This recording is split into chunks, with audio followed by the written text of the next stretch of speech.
Hello students, welcome to MOS classes. इस video में हम 7th क्लास साइंस एनसीईआरटी की जो न्यू बुक है क्रियोसिटी, इसके chapter number 7 heat transfer in nature को रीड करेंगे। तो जैसे कि चैप्टर का टाइटल है हीट ट्रांसफ़र इन नेचर, तो इस चैप्टर में हम यही पढ़ने जा रहे हैं कि हीट का ट्रांसफ़र कैसे होता है, नेचर में हीट कैसे ट्रांसफ़र होती है। तो आइए अब हम इस चैप्टर की रीडिंग स्टार्ट करते हैं।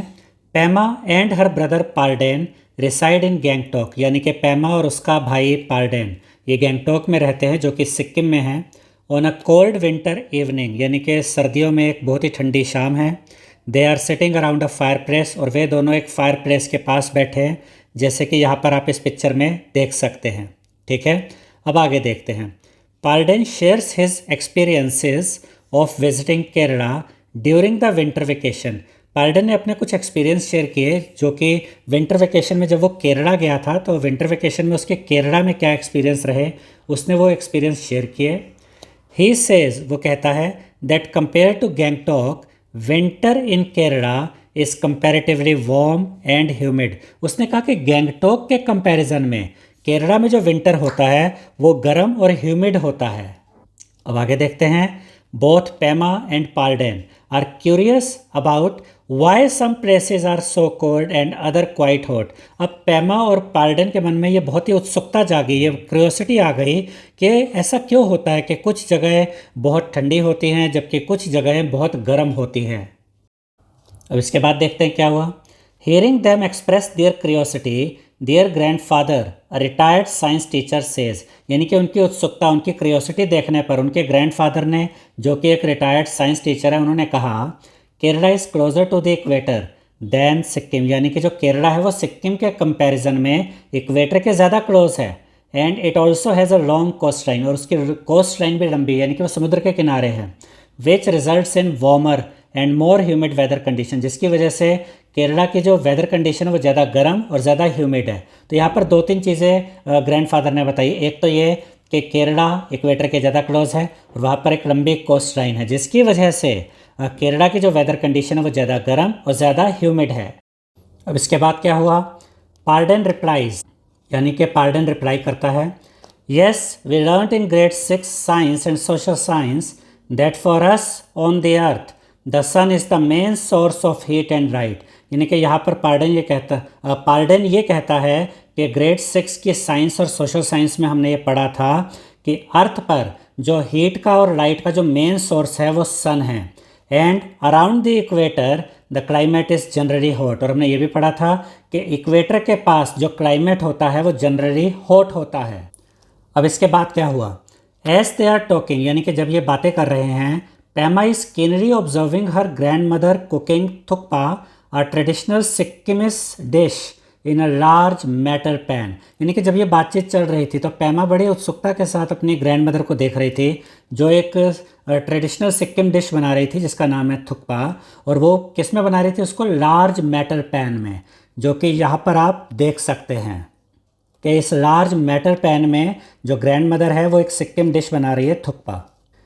अब पैमा पूछती है, Pema asks why are cooking utensils generally made of metals. यानी पैमा ने ये पूछा कि जो ये कुकिंग यूटेंसिल्स होते हैं, यानी कि खाना बनाने वाले जो बर्तन होते हैं, जनरली ये मेटल्स के क्यों बने होते हैं।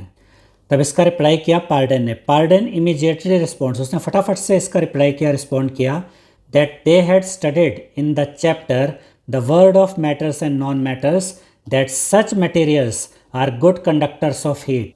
यानी कि पार्डन ने ये कहा कि हमने ये जो चैप्टर पढ़ा था 7th क्लास में ही, आपका जो क्रियोसिटी बुक में 4th चैप्टर हमने स्टडी किया था, उसमें ये सारी बातें बताई गई थी। तो वो यही कहता है कि ये जो चैप्टर था the world of matters and non matters, इसमें हमने पढ़ा था दैट सच मटेरियल्स, यानी कि जो मेटल्स होते हैं, are good conductors of heat. Metals heat के गुड कंडक्टर होते हैं, इसीलिए जो कुकिंग यूटेंसिल्स होते हैं, ये जो खाना बनाने वाले बर्तन होते हैं, ये मेटल्स के बनाए जाते हैं क्योंकि metals good conductor of heat होते हैं।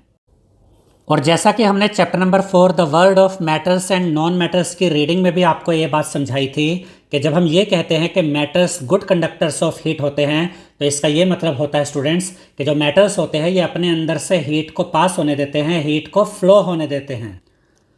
अब देखिए यहाँ पर एक क्वेश्चन है, how does heat get transferred in these materials, यानी ये जो मटेरियल्स होते हैं जो कि जैसे कि हम कहते हैं मेटल्स, इनमें हीट ट्रांसफ़र होती कैसे है। तो यहाँ पर एक एक्टिविटी हमें दी गई है, उससे पहले देखिए क्या कहा गया। Let us perform an activity to learn why certain materials are good conductors of heat, यानी कि अब हम एक एक्टिविटी देखेंगे ये पता करने के लिए, समझने के लिए कि कुछ जो मटेरियल्स होते हैं वो गुड कंडक्टर ऑफ हीट क्यों होते हैं। और ये जो certain material of good conductor of heat होते हैं ना, सर्टन मटेरियल जो गुड कंडक्टर ऑफ हीट होते हैं, और कुछ नहीं, ये मेटल्स की ही बात हो रही है। अब इस एक्टिविटी को ध्यान से देखिए, ठीक है। यहाँ पर हम जो पढ़ने जा रहे हैं ना, मेन चीज़ अब ये है conduction of heat. Conduction of heat मतलब जो ट्रांसफ़र ऑफ हीट होता है ये कैसे होता है। देखिए पहले तो ये क्वेश्चन यानी कि एक सावधानी बरतने को भी कहा गया है। This activity should be carried out under the supervision of a teacher और एन एडल्ट, यानी कि ये एक्टिविटी आप तभी करेंगे जब आपके साथ कोई टीचर या कोई और बड़ा हो, ठीक है। अब यहाँ पर कुछ चीज़ों को आपने ध्यान देना है जो कि इस फिगर में भी हम चेक करेंगे और यहाँ पढ़ेंगे भी। Take a strip of metal, एक स्ट्रिप ऑफ मेटल लेंगे सच एज एल्यूमिनियम, एल्यूमिनियम एक मेटल होता है, और आयरन। अब या तो ये स्ट्रिप एल्यूमिनियम की होगी या फिर आयरन की होगी। अबाउट 15 सेंटीमीटर लॉन्ग, ये 15 सेंटीमीटर लॉन्ग होनी चाहिए। यहाँ पर आप ये स्ट्रिप देख सकते हैं और दिया भी गया ना मेटल स्ट्रिप है। या तो ये एल्यूमिनियम की स्ट्रिप होगी या फिर ये आयरन की स्ट्रिप होगी, दोनों ही मेटल हैं। अब उसके बाद क्या है, attach 4 pins to the strip with the help of wax such that they are arranged at nearly equal distance about 2 centimeter apart as shown in figure 7.1। अब इस स्ट्रिप के ऊपर, इस मेटल स्ट्रिप पर क्या किया गया, यहाँ पर ये पिन 1 लगाई गई, ठीक है, ये आपकी पहली पिन है, फिर ये दूसरी पिन है, ये तीसरी पिन है, ये चौथी पिन है, और इन सब के बीच का डिस्टेंस इक्वल रखना है जैसा कि यहाँ बताया गया अबाउट 2 सेंटीमीटर अपार्ट। और इनको, ये जो पिन है ये मेटल स्ट्रिप से कैसे चिपकाई गई है, यहाँ ये भी बताया गया है कि वैक्स की मदद से चिपकाई गई है। तो ये वैक्स के द्वारा ये चारों पिन्स यहाँ पर इस मेटल स्ट्रिप पर चिपकाई गई हैं। अब उसके बाद क्या बताया गया, देखिए, secure the strip to a stand and label the pins as 1, 2, 3 and 4 as shown in figure 7.1। अब ये जो स्ट्रिप है ना, ये यहाँ पर ये जो स्टैंड दिया गया है, इस स्टैंड में आप देख सकते हैं इसको ये फिट कर दिया गया है, सेट कर दिया गया है इसको, और ये जो पिन्स थे इनको नाम दे दिए गए हैं 1, 2, 3, 4। If a stand is not available, और अगर स्टैंड अवेलेबल नहीं होता, place the strip between 2 bricks for support. अगर आपके पास स्टैंड नहीं है तो फिर आप 2 ब्रिक्स के बीच में ये जो मेटल स्ट्रिप है इसको लगा सकते हैं सपोर्ट के लिए। अब उसके बाद क्या बताया गया है, heat the end of the strip that is away from the stand with a candle और अ स्पिरिट लैम्प। यहाँ पर या तो आप ये कैंडल रखेंगे या एक स्पिरिट लैम्प रखेंगे, और फिर आप यहाँ पर हीट देंगे इस मेटल स्ट्रिप को, ठीक है। आप ध्यान दीजिए, ये तो स्टैंड वाली साइड है, ये वाली जो साइड है ना मेटल स्ट्रिप की, यहाँ पर आपको ये हीट देनी है एक बर्निंग कैंडल के द्वारा या फिर एक स्पिरिट लैम्प के द्वारा। अब यहाँ इस एक्टिविटी में हो क्या रहा है, यहाँ पर ये बर्निंग कैंडल है, यहाँ से हीट जा रही है इस मेटल स्ट्रिप पे। अब याद रखिएगा ये जो हीट है ना, ये यहाँ से ऐसे इस तरफ ये ट्रांसफ़र होगी, ठीक है। अब सबसे पहले हीट पहुँचेगी पिन 1 तक, और जब यहाँ पर हीट पहुँचेगी पिन 1 तक तो यहाँ पर जो जो वैक्स है वो मेल्ट हो जाएगी, और ये वाली जो पिन है ना फर्स्ट नंबर वाली, ये नीचे गिर जाएगी। फिर ये हीट आगे पहुँचेगी, फिर ये हीट आ जाएगी यहाँ पिन 2 तक, फिर ये वाली जो वैक्स है इसकी ये पिघल जाएगी, मेल्ट हो जाएगी, फिर ये वाली सेकंड पिन नीचे गिर जाएगी। ऐसे ये हीट आगे बढ़ती जाएगी, 3rd पर आएगी, फिर ये हीट, फिर ये 4th पर आएगी। तो इस तरीके से ये हीट ट्रांसफ़र होती है, और यहाँ पर जो ये हीट ट्रांसफ़र हो रही है इस तरीके से, इस डायरेक्शन में, इसको हम कहते हैं conduction of heat.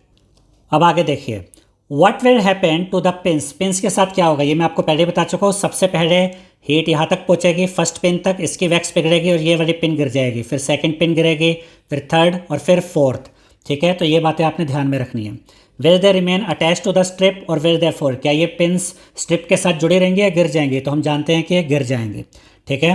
Predict the order in which the pins will fall from the strip, आपको वो ऑर्डर बताना है जिसमें ये पिन्स स्ट्रिप से गिरेंगी, ठीक है। तो हम जानते हैं सबसे पहले फर्स्ट नंबर वाली गिरेगी, फिर सेकंड, फिर 3rd, फिर 4th वाली, क्योंकि हीट की डायरेक्शन ऐसे इस डायरेक्शन में हीट जा रही है। Record your observations in table 7.1, और अपनी ऑब्जर्वेशंस को यहाँ टेबल 7.1 में आपको लिखना है। जैसे कि प्रेडिक्शन, देखिए टेबल को ध्यान से देखिए, पिन फॉलिंग फर्स्ट, इसमें आप क्या प्रेडिक्ट करेंगे? हम प्रेडिक्ट करेंगे सबसे पहले फर्स्ट वाली पिन गिरेगी। ऑब्जर्वेशन में भी पिन 1 ही पहले आनी चाहिए। रीज़न क्या होगा? रीज़न वो कंडक्शन ऑफ हीट होगा कि सबसे पहले जो हीट है वो फर्स्ट पिन तक जा रही है, इसलिए फर्स्ट पिन ही सबसे पहले गिर रही है। और ये सब चीज़ें यहाँ पर भी अच्छे से एक्सप्लेन की गई है जो अभी हम रीड करेंगे, ठीक है। तो यहाँ पर ये टेबल आपको कैसे फिल करनी है, आपको ये चेक करना है कि हीट पहले कौन सी पिन तक जा रही है, वो पिन पहले गिरेगी। उसके बाद जिस पिन पर हीट पहुँचेगी वो वाली पिन सेकंड नंबर पे गिरेगी। ऐसे ही ऑर्डर में आगे फिर थर्ड और फिर फोर्थ पिन नीचे गिरेगी, ठीक है। अब आगे देखते हैं। अब यहाँ देखिए क्या लिखा है, you observe that pin closest to the candle flame, यानी कि पिन 1 फॉल्स फर्स्ट। तो आपने क्या ऑब्जर्व किया कि जो कैंडल फ्लेम के सबसे क्लोज जो पिन है, यानी कि पिन 1, ये सबसे क्लोज है ना, ये सबसे पहले फॉल होगी, यानी कि नीचे गिरेगी। फॉलोड बाय पिन्स 2, फिर सेकंड पिन, फिर थर्ड पिन, फिर फोर्थ पिन। ये सब चीज़ें मैं आपको समझा चुका हूँ, वही चीज़ें यहाँ पर अब ये इन्होंने लिखी है। Why does pin 1 fall before pin 2? Pin 1 pin 2 से पहले क्यों गिरी? ये भी मैं आपको बता चुका हूँ, क्योंकि जो कंडक्शन ऑफ हीट हुआ, जो हीट गई वो पहले पिन 1 तक पहुँची, इसलिए पिन 1 पहले गिरी। Why did all the pins not fall together? सभी पिन्स एक साथ क्यों नहीं गिरी? क्योंकि जो हीट थी वो इस तरीके से आगे बढ़ रही थी। तो हीट पहले यहाँ पहुँची, फिर यहाँ, फिर यहाँ, फिर यहाँ। जैसे जैसे हीट इन पिन पर पहुँचती गई, इनकी वैक्स मेल्ट होती गई, ये गिरती गई। एक साथ तो तब गिरेंगी ना अगर एक साथ हीट सब जगह पे पहुँच जाए इसमें, लेकिन जो कंडक्शन ऑफ हीट है वो तो इस डायरेक्शन में ऐसे हो रहा है, तो आगे बढ़ती है ये हीट। तो पहले यहाँ पहुँचेगी, फिर यहाँ, फिर यहाँ, फिर यहाँ। अब क्योंकि जो हीट है वो एक एक कर थोड़ी थोड़ी करके आगे बढ़ रही है लेफ्ट की तरफ, इसलिए जो पिन्स भी है वो एक एक करके गिर रही हैं, एक साथ नहीं गिर रही हैं। अब इसके बाद देखते हैं क्या कहा गया है यहाँ पर। From your observations what can you infer, यानी कि यहाँ पर आपने जो ऑब्जर्व किया, जो भी आपके ऑब्जर्वेशंस है उससे आपको क्या पता चलता है। Do you think that heat is being transferred along the metal strip from the end that is being heated? यानी कि क्या आपको ये लगता है कि ये जो मेटल स्ट्रिप है ये उस एंड से इसमें हीट ट्रांसफ़र हो रही है जिस साइड पर वो जो कैंडल है वो बर्न हो रही है? जैसे कि यहाँ हमने देखा था कैंडल यहाँ पे बर्न हो रही है ना, तो हीट इस तरीके से ऐसे ट्रांसफ़र हो रही है, यही चीज़ यहाँ पर बताई हुई है, ठीक है। As the heat travels along the strip, जैसे ये heat right to left travel कर रही है स्ट्रिप में, एंड अप्रोचेज अ पिन, और जैसे ये हीट एक पिन तक पहुँच जाती है, the wax holding it melts, तो जिस वैक्स से वो पिन उस स्ट्रिप से जुड़ी हुई है, पिन स्ट्रिप से कैसे जुड़ी है? वैक्स के द्वारा। तो वो जो वैक्स होती है वो मेल्ट हो जाती है जैसे हीट उस तक पहुँचती है, एंड पिन फॉल्स, और वो पिन नीचे गिर जाती है। सब बातें मैं आपको पहले ही समझा चुका हूँ। अब आगे देखते हैं। Here the transfer of heat takes place from the hot end of the strip to the colder end. तो यहाँ पर क्या हो रहा है कि जो हीट है वो इस तरीके से ट्रांसफ़र हो रही है। यहाँ पर ये कैंडल थी जो बर्न कर रही थी, तो ये जो एंड है इसका ये हॉट होता जा रहा है, और यहाँ से हीट ऐसे ट्रांसफ़र करती जा रही है, ट्रांसफ़र होती जा रही है कोल्डर एंड की तरफ। और जैसे ही आगे बढ़ती जाती है तो वो सारे पॉइंट भी, यहाँ सारी स्ट्रिप जहाँ चाहिए हीट पहुँच गई, वो भी गर्म होते जाते हैं। अब आगे देखिए, the process of heat transfer from the hotter part of an object to the colder part is called conduction. ये भी मैं आपको पहले बता चुका हूँ कि जैसे जैसे हीट ट्रांसफ़र होती जाती है हॉटर पार्ट से कोल्डर पार्ट की तरफ, मतलब हीट आगे की तरफ जाती जा रही है, ट्रांसफ़र होती जा रही है, तो इसको हम कहते हैं कंडक्शन ऑफ हीट, यानी कि हीट ट्रांसफ़र हो रही है। अब उसके बाद देखते हैं, इन दिस प्रोसेस, यानी जो कंडक्शन ऑफ हीट हो रहा है, in this process the particle that gets heated passes the heat on to its neighbour and so on. अब इसमें प्रोसेस काम क्या करता है कि जो जो पार्टिकल हीट होता जाता है वो अपनी हीट अपने आगे वाले पार्टिकल को ट्रांसफ़र करता जाता है। इस तरीके से हीट का कंडक्शन होता है, ये हीट ट्रांसफ़र होती है। However the particles themselves do not move from their position. देखिए पार्टिकल वही का वही है। मान लीजिए स्ट्रिप है, ठीक है, ये स्ट्रिप है, नीचे यहाँ पर कैंडल जल रही है इस तरीके से। यहाँ पर जो पार्टिकल्स हैं वो हीट हुए, इन्होंने अपनी हीट ये आगे वाले पार्टिकल्स को ट्रांसफ़र कर दी। ये पार्टिकल यही रहेगा, लेकिन जब इन पार्टिकल्स में हीट आई तो इन्होंने यहाँ वाले पार्टिकल में हीट ट्रांसफ़र करी, इन्होंने अपने साथ वाले पार्टिकल में हीट ट्रांसफ़र करी। इस तरीके से ये हीट ट्रांसफ़र होती रहती है। अब आगे मेटल्स के बारे में बताया गया है। Materials like metals that allow heat to pass through them easily are called good conductors of heat. यानी ये जो मटेरियल्स होते हैं जैसे कि मेटल्स, ये अपने अंदर से ईजिली हीट को पास होने देते हैं, ईजिली हीट को फ्लो होने देते हैं, इसीलिए मेटल्स को हम क्या कहते हैं? Good conductors of heat. अब इसके बाद देखिए क्या बताया गया है, because matters are good conductors of heat, क्योंकि matters good conductors of heat होते हैं, we use utensils made of matters for cooking, इसलिए खाना बनाने के लिए जो हम बर्तन बनाते हैं वो बर्तन मैटर्स के बने होते हैं। In solids heat transfer take place mainly through the process of conduction, यानी कि सॉलिड्स में जो हीट का ट्रांसफ़र होता है वो कंडक्शन के थ्रू होता है। जैसे हमने यहाँ पर देखा ना कि एक पार्टिकल में हीट पहुँची, उससे वो पार्टिकल क्या करेगा, हीट अगले पार्टिकल में ट्रांसफ़र करेगा, फिर वो हीट अगले पार्टिकल में ट्रांसफ़र करेगा। इस तरीके से हीट का कंडक्शन होता है सॉलिड्स में। अब इसके बाद आगे बढ़ते हैं। If we use a strip made of a material like wood or glass in a place of metal strip to perform activity 7.1, जो ऊपर हमने एक्टिविटी देखी, अगर उस एक्टिविटी में हम वुड यूज़ कर रहे हैं, लकड़ी यूज़ कर रहे हैं, ग्लास यूज़ कर रहे हैं, तब क्या होगा, the pins will not fall, उस केस में पिंस फॉल नहीं करेगी, क्योंकि हीट का कंडक्शन नहीं होगा, क्योंकि ये नॉन मैटर्स हैं। जो वुड है, जो ग्लास है, ये नॉन मैटर्स में आते हैं, इसमें हीट ट्रांसफ़र नहीं होती है। और बिल्कुल यही चीज़ हमने chapter number 4 the world of matters and non matters में पढ़ी थी। Can you think of the reason for this based on our learning from the chapter the world of matters and non matters, जो हमने chapter matters and known the world of matters and non matters में पढ़ा था? क्या उसके आधार पर आप बता सकते हैं कि अगर हम वुड और ग्लास का इस्तेमाल करें स्ट्रिप के लिए तो उसमें पिंस क्यों नहीं गिरेगी? क्योंकि हीट ट्रांसफ़र नहीं होगी, क्योंकि जो नॉन मैटर्स होते हैं ये पुअर कंडक्टर ऑफ हीट होते हैं, अपने अंदर में से हीट ट्रांसफ़र नहीं होने देते। Materials such as glass and wood do not allow heat to pass through them easily, यानी ये जो मटेरियल्स होते हैं, materials such as glass and wood, ये अपने अंदर से ईजिली हीट को पास नहीं होने देते। एंड आर पुअर कंडक्टर्स, तो ये पुअर कंडक्टर्स कहलाते हैं, जैसे ग्लास हो गया, वुड हो गया, इनको हम इंसुलेटर्स भी कहते हैं, इंसुलेटर्स ऑफ हीट, यानी कि अपने अंदर से हीट को पास नहीं होने देते। अब आगे देखिए, clay and porcelain are also poor conductors of heat, यानी कि जो क्ले होती है और जो पोर्सिलिन होते हैं, पोर्सिलिन आपने देखा होगा चीनी मिट्टी के बर्तन होते हैं, ये भी पुअर कंडक्टर ऑफ हीट है, क्ले भी पोर्सिलिन भी। दैट इज़ वाई टी और coffee kept in such cups stay hot longer, यही वजह है कि टी और कॉफ़ी को जो इस तरीके के कप्स में रखा जाता है, पोर्सिलिन यानी चीनी मिट्टी के बने हुए कप होते हैं, इनमें जब टी और कॉफ़ी को रखा जाता है तो वो ज़्यादा समय तक वो गर्म रहती हैं। अब इसके आगे देखते हैं, list some materials around you and classify them as good or poor conductors of heat in table 7.2।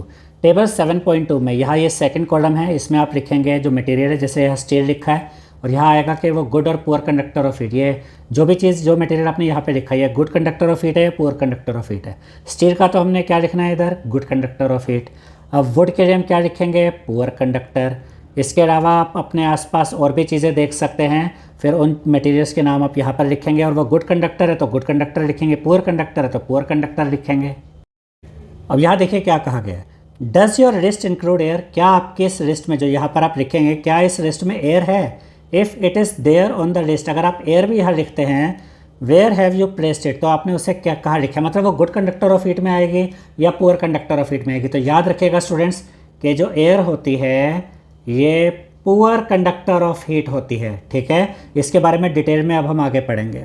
You must have experienced that during winters, आपने देखा होगा कि एक्सपीरियंस किया होगा कि विंटर्स में, सर्दियों में, we prefer wearing woollen clothes to keep our self warm, कि सर्दियों में हम वुलन क्लॉथ्स प्रेफर करते हैं, जो ऊनी कपड़े होते हैं उनको प्रेफर करते हैं अपने आप को गर्म रखने के लिए। वैसा क्यों होता है वो यहाँ पर हम पढ़ने जा रहे हैं। देखिए यहाँ क्या बताया गया, woollen fabrics traps air in its pores and as air is a poor conductor of heat it reduces heat flow from our bodies to our surroundings. तो इसका ये मतलब है कि जो वुलन फैब्रिक होता है वो अपने अंदर, उसके अंदर पोर्स होते हैं और उसके अंदर वो जो हवा होती है वो ट्रैप हो जाती है, और हवा जो होती है वो पुअर कंडक्टर ऑफ हीट होती है। तो इससे क्या होता है, हमारी बॉडी की जो हीट है ना वो बाहर ट्रांसफ़र नहीं होती, वो हमारे अंदर ही बनी रहती है, ठीक है। जैसे कि आप इमेजिन कीजिए कि आपने 1 या 2 स्वेटर पहने हुए हैं सर्दी में, ठीक है, तो अब स्वेटर, आपने जो वुलन स्वेटर पहने हुए हैं उसमें हवा ट्रैप हो गई। अब आपकी बॉडी की जो हीट है ना वो आगे बाहर की तरफ ट्रांसफ़र नहीं होगी, वो बॉडी में जो हीट, बॉडी की जो हीट है वो अंदर ही रहेगी, क्योंकि अब बीच में हवा आ रही है, क्योंकि आपने 2-2 स्वेटर पहने हुए तो बीच में हवा ट्रैप हो गई। तो हवा एक पुअर कंडक्टर ऑफ हीट है, तो आपकी जो अंदर की बॉडी हीट है वो अब बाहर ट्रांसफ़र नहीं होगी, वो अंदर ही रहेगी। As a result we feel warm, और इसकी वजह से हम गर्म फील करते हैं। Similarly air trapped between the layers of clothing act as a poor conductor of heat and keeps us warm. ये भी मैं आपको बता चुका हूँ कि जब आप 2-3 लेयर पहन लेते हैं कपड़ों की तो उसमें फिर हवा की लेयर आ जाती है जिससे कि हमारी गर्मी शरीर की बनी रहती है। The presence of air between two thin blanket is the reason why we prefer them over one thick blanket to keep us warm. इसीलिए कहा जाता है कि एक बड़ा या एक मोटा कंबल लेने के बजाय 2 अगर आप ब्लैंकेट लेते हैं, भले ही वो उतने मोटे ना हो उतने भारी ना हो, लेकिन अगर आप 2 ब्लैंकेट लेते हैं तो वो ज़्यादा इफेक्टिव होते हैं क्योंकि उनके बीच में ज़्यादा हवा की लेयर ट्रैप हो जाती है और आपकी बॉडी की हीट बनी रहती है। यही चीज़ यहाँ दिखाई गई है इस इमेज में, आप देख सकते हैं। Air trapped between 2 thin blankets act as an insulator. जब आप 2 ब्लैंकेट ले लेते हैं तो उसमें जो हवा जो उसमें ट्रैप हो चुकी होती है वो इंसुलेटर का काम करती है और आपकी बॉडी की जो हीट है वो उसको बाहर नहीं जाने देती और आपको गर्माहट मिलती है। अब इसके बाद देखते हैं क्या कहा गया। Is it possible to construct houses that are not affected much by the outside heat and cold. यानी कि क्या ऐसे हाउसेज, ऐसे घर बनाए जा सकते हैं जो बाहर के हीट और कोल्ड से अफेक्ट ना हो? तो इसका आंसर यस होता है। क्या तरीके होते हैं वो भी हम देखेंगे। ऐसे घर बनाए जा सकते हैं। Houses constructed in places with a very hot or cold climate often use the concept of heat transfer to keep them cool or warm. यानी कि जहाँ पर भी बहुत हॉट या बहुत कोल्ड क्लाइमेट होते हैं वहाँ पर जो हाउसेस की कंस्ट्रक्शन की जाती है वो किस आधार पे की जाती है? वो हीट ट्रांसफ़र के आधार पे की जाती है, जिससे कि वो घर या तो ठंडे रखे जा सके या गर्म रखे जा सके। अगर ठंडी जगहों पर है तो इस तरीके से उनको बनाया जाता है हीट ट्रांसफ़र के कंसेप्ट को ध्यान में रखते हुए कि ठंडी जगहों पे जो घर है वो गर्म रहे अंदर से, और गर्म जगहों पे घरों को इस तरीके से बनाया जाता है, यहाँ पर भी हीट ट्रांसफ़र का कंसेप्ट यूज़ किया जाता है। गर्म जगहों पे घरों को इस तरीके से बनाया जाता है कि वो अंदर से ठंडे रहें। अब यहाँ पर दिया है फैसिनेटिंग फैक्ट्स, ये इसी से रिलेटेड है जो अभी हम घरों के बारे में पढ़ रहे हैं। The upper regions of the Himalayas, यानी हिमालय में जो ऊंचे ऊंची जगह हैं, such as the Mori block of Uttarkashi in Uttarakhand, जैसे कि उत्तराखंड में उत्तरकाशी में जो मोरी ब्लॉक है, experience an extremely cold climate, यहाँ पर बहुत ही ठंडा क्लाइमेट होता है। एंड हैवी स्नोफॉल, बहुत ज़्यादा बर्फ़ पड़ती है ड्यूरिंग विंटर, सर्दियों में। Houses here are often built to stay warm during winter, यहाँ पर घर इस तरीके से बनाए जाते हैं कि सर्दियों में यहाँ पर जो घर है वो अंदर से गर्म बने रहें। With walls made of 2 wooden layers, यहाँ पर जो घरों की दीवारें बनाई जाती है उसमें 2 वुडन लेयर्स लगाई जाती हैं, ठीक है। Filled with cow dung and mud between them, और ये जो 2 वुडन लेयर्स लगाई जाती है दीवारों में, इनके बीच में काउ डंग और मड को भर दिया जाता है। As wood and mud are poor conductors of heat, क्योंकि जो वुड और जो मड होता है ये पुअर कंडक्टर ऑफ हीट होते हैं। They prevent heat loss and help in keeping the house warm, तो इससे क्या होता है कि जो अंदर की हीट है वो लॉस नहीं होती, वो हीट बनी रहती है और जो घर है वो भी गर्म बने रहते हैं। कुछ वैसे ही कंसेप्ट है जैसा ऊपर हमने देखा था ना, वो 2 ब्लैंकेट है, उसके बीच में हवा ट्रैप हो जाती है, तो हवा एक इंसुलेटर है, अपनी हीट बाहर, आपकी हीट अंदर ही बनी रहती है, बाहर नहीं जाती। तो लगभग वही कंसेप्ट यहाँ पर भी यूज़ हो रहा है कि जो आपकी वुड है, जो आपका मड है, वो पुअर कंडक्टर ऑफ हीट है, तो घर की जो गर्माहट है, गर्मी है, वो बनी रहती है और वो लॉस नहीं होती गर्मी। अब आगे देखते हैं। देयर आर हाउसेज, यानी ऐसे भी घर होते हैं, with outer walls that are constructed using hollow bricks, यानी कि ऐसे भी घर होते हैं जिनकी जो दीवारें होती हैं वो खोखली ईंटों से बनाई जाती है। दैट कीप देम वार्म, और ये जो खोखली ईंटों से जो दीवारें बनाई जाती हैं ये इन घरों को गर्म रखती है इन विंटर्स, सर्दियों में, एंड कूल इन समर्स, और गर्मियों में ठंडा रखती है। यानी ये जो होलो ब्रिक्स हैं, खोखली ईंटों से जो दीवारें बनाई जाती है घरों की, ये सर्दियों में गर्म रखती है घरों को और गर्मियों में ठंडा रखती है। क्यों? यहाँ पर देखिए, दिस हैपन्स बिकॉज, ऐसा इसलिए होता है because the air that gets trapped in the hollow bricks is a poor conductor of heat, यानी कि ये जो होलो ब्रिक्स है इनमें एयर ट्रैप हो जाती है, जो कि, और ये जो एयर होती है पुअर कंडक्टर ऑफ हीट होती है, जिसकी वजह से सर्दियों में घर अंदर से गर्म रहते हैं और गर्मियों में ठंडे रहते हैं। अब ये कैसे होता है? देखिए, मान एक इमेजिन कीजिए घर है जिसमें होलो ब्रिक्स लगी हुई हैं, अब उसमें एयर ट्रैप हो गई, अब सर्दियों का टाइम है तो घर के अंदर की जो हीट है वो बाहर नहीं जा सकती क्योंकि बीच में ये हवा आ जाती है, ठीक है। तो घर की जो हीट है वो वैसे ही बनी रहती है। अब इसको हम समर के हिसाब से देखते हैं कि गर्मियों का टाइम है और घर अंदर से थोड़ी देर के लिए मान लेते हैं कि ठंडा है। अब इसको गर्म कैसे करेगी हवा? बाहर से हवा अंदर आएगी, बाहर से हीट अंदर आएगी, हीट अंदर आएगी तभी तो उसको गर्म करेगी, लेकिन दीवारों में जो ईंटें लगाई गई हैं वो खोखली है, उसमें हवा ट्रैप हुई हुई है, तो बाहर की जो हीट है वो अंदर नहीं आ पाएगी, क्योंकि जो हवा है वो पुअर कंडक्टर ऑफ हीट है। तो बाहर की हीट अंदर अपना इम्पैक्ट नहीं कर सकती, अपना इम्पैक्ट नहीं दिखा सकती, बाहर की हीट अंदर नहीं आ पाएगी, जिससे कि जो घर है वो कूल रहेंगे, ठंडे रहेंगे। तो ये जो होलो ब्रिक्स होती है ये सर्दियों में घरों को अंदर से गर्म रखती है और गर्मियों में घरों को अंदर से ठंडा रखती है। अब यहाँ पर पैमा के मन में एक क्वेश्चन आता है, why is the smoke going up, यानी जो स्मोक है, जो धुआं है वो ऊपर क्यों जा रहा है। Pema draws Parden's attention to the rising smoke from the burning firewood around which they are sitting, यानी कि पैमा पैल्डेन और इनके जो ग्रैंड पेरेंट्स है एक बर्निंग फायरवुड के पास बैठे हुए थे, तो पैमा ने अपने भाई पैल्डेन का ध्यान इस तरफ लाया, इस तरफ वो इसका अपने भाई का ध्यान लेकर आए कि जो फायरवुड के जलने से जो ये स्मोक बन रहा है ये स्मोक ऊपर की तरफ जा रहा है। तो उसके मन में क्वेश्चन आया कि धुआं ये स्मोक ऊपर क्यों जा रहा है। अब इसके लिए यहाँ पर एक एक्टिविटी है और यहाँ पर जो टाइटल है वो क्या है, कन्वेक्शन। अब ये कन्वेक्शन का क्या मतलब है, वैसे तो इसको अब हम डिटेल में पढ़ने जा रहे हैं, लेकिन मैं आपको रफली पहले बता देता हूँ कि इससे पहले हमने कंडक्शन देखा था कि कंडक्शन में पार्टिकल्स अपनी जगह पे ही रहते हैं, बस हीट ट्रांसफ़र होती रहती है। लेकिन जब हम बात करते हैं कन्वेक्शन की तो इसमें पार्टिकल्स की भी मूवमेंट होती है, ठीक है। तो इस चीज़ को आपने ध्यान में रखना है कि कन्वेक्शन में जब हम हीट ट्रांसफ़र की बात करते हैं तो इसमें पार्टिकल्स की भी मूवमेंट होती है। तो यहाँ पर ये एक्टिविटी देखिए, to understand why smoke rises let us perform an activity, यानी कि स्मोक ऊपर की तरफ क्यों जाती है, धुआं ऊपर की तरफ क्यों जाता है, जानने के लिए अब हम एक एक्टिविटी देखेंगे। तो यहाँ पर ये देख सकते हैं आप, एक ये वुडन स्टिक हो गई ये वाली, उसके बाद ये आपका थ्रेड हो गए, और यहाँ पर आपके पेपर कप, एक पेपर कप यहाँ पर है, एक पेपर कप यहाँ पर है, और ये इनिशियल सेटअप है। इसके बाद इसमें कुछ आगे और भी लगाया जाएगा, जैसे कि यहाँ पर आप देख सकते हैं ये बर्निंग कैंडल भी यहाँ पर यूज़ की गई है। अब यहाँ पर इस एक्टिविटी को देखते हैं। Take two identical paper cups, यानी कि एक जैसे दो पेपर कप लिए, hang them using threads of equal length in an inverted position on the two ends of a wooden stick as shown in figure 7.3 है। अब इनको आपने धागों के साथ, ये धागे आपके तो थ्रेड हैं ये वुडन स्टिक के साथ लगे हुए हैं, यहाँ पर आप देख सकते हैं, इनके साथ ऐसे उल्टा करके ये दोनों कप्स आपने हैंग कर दिए, लटका दिए। अब इसके बाद देखते हैं, now adjust the positions of the cups so that the stick is horizontal. अब आपने स्टिक ऐसे ये हॉरिजॉन्टल लगाई हुई है, जैसा कि यहाँ था ना, ये स्टिक ऐसे हॉरिजॉन्टल थी, ठीक है, और उसमें आपने धागों के साथ ये दो कप्स को यहाँ पर हैंग किया हुआ है। अब उसके बाद place a burning candle below one of the cup, एक कप के नीचे यहाँ पर इस तरीके से आप ये बर्निंग कैंडल लगा दीजिए। Observe what happens to the cup, अब आप देखिए कप के साथ क्या होता है। Record your observations in table 7.3 and think of probable reason. अब जो भी आपकी ऑब्जर्वेशन है उसको आप यहाँ पर लिखेंगे टेबल में, और इसके रीज़न क्या है वो भी लिखेंगे।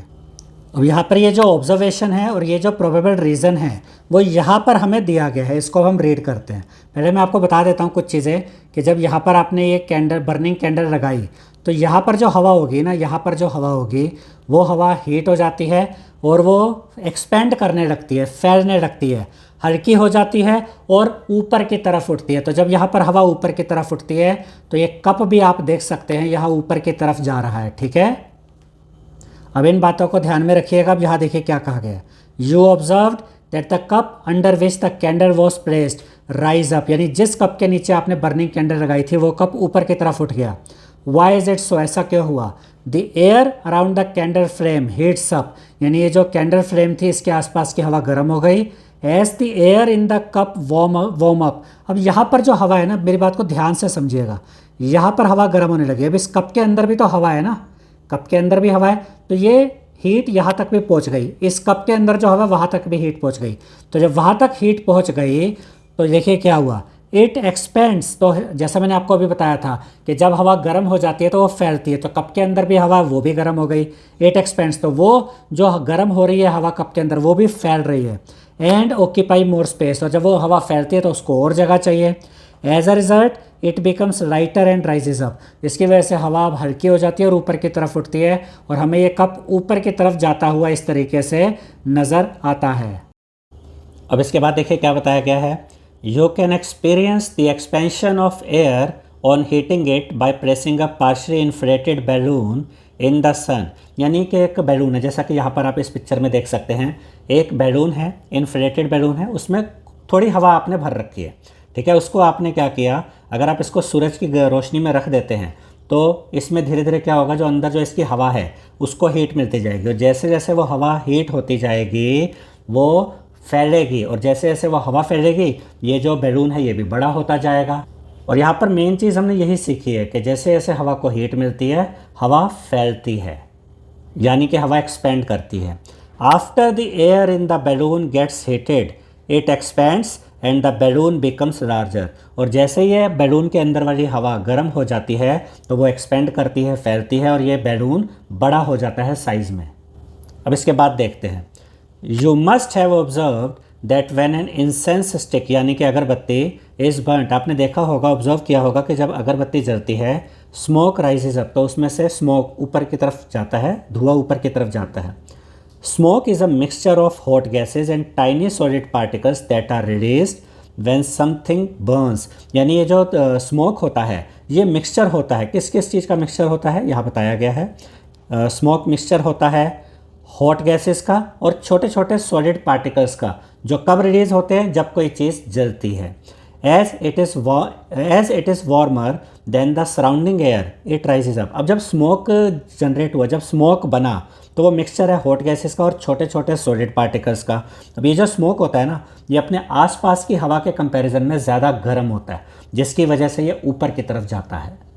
ये पॉइंट भी आपको याद रखना है कि जब स्मोक बनता है तो वो अपने आसपास की हवा के कंपैरिजन में ज़्यादा गर्म होता है, इसलिए वो ऊपर की तरफ उठता है। अब इसके बाद यहाँ पर ये क्वेश्चन दिया गया है, how does heat transfer take place in liquids, यानी कि अब बात हो रही है लिक्विड की, कि लिक्विड में हीट ट्रांसफर कैसे होता है।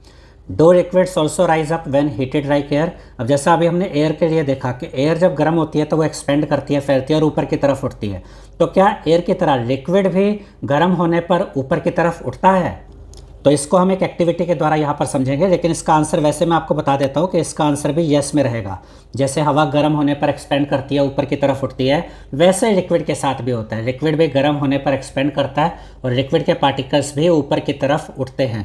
तो जो कन्वेक्शन मेथड के द्वारा हवा में हीट ट्रांसफ़र होता है, सेम वैसे ही कन्वेक्शन मेथड के द्वारा ही पानी में भी, लिक्विड में भी जो है हीट ट्रांसफ़र होता है। तो इसको हम एक्टिविटी के द्वारा देखेंगे। तो यहाँ देखिए क्या कहा गया है, let us find out how heat transfer takes place in liquids by performing the following activity. अब ये जो एक्टिविटी हम देखने जा रहे हैं इससे हमें पता चलेगा कि लिक्विड्स में हीट ट्रांसफ़र कैसे होता है। तो ये वो एक्टिविटी है, यहाँ पर क्वेश्चन यानी कि एक सावधानी बरतने को कहा गया है।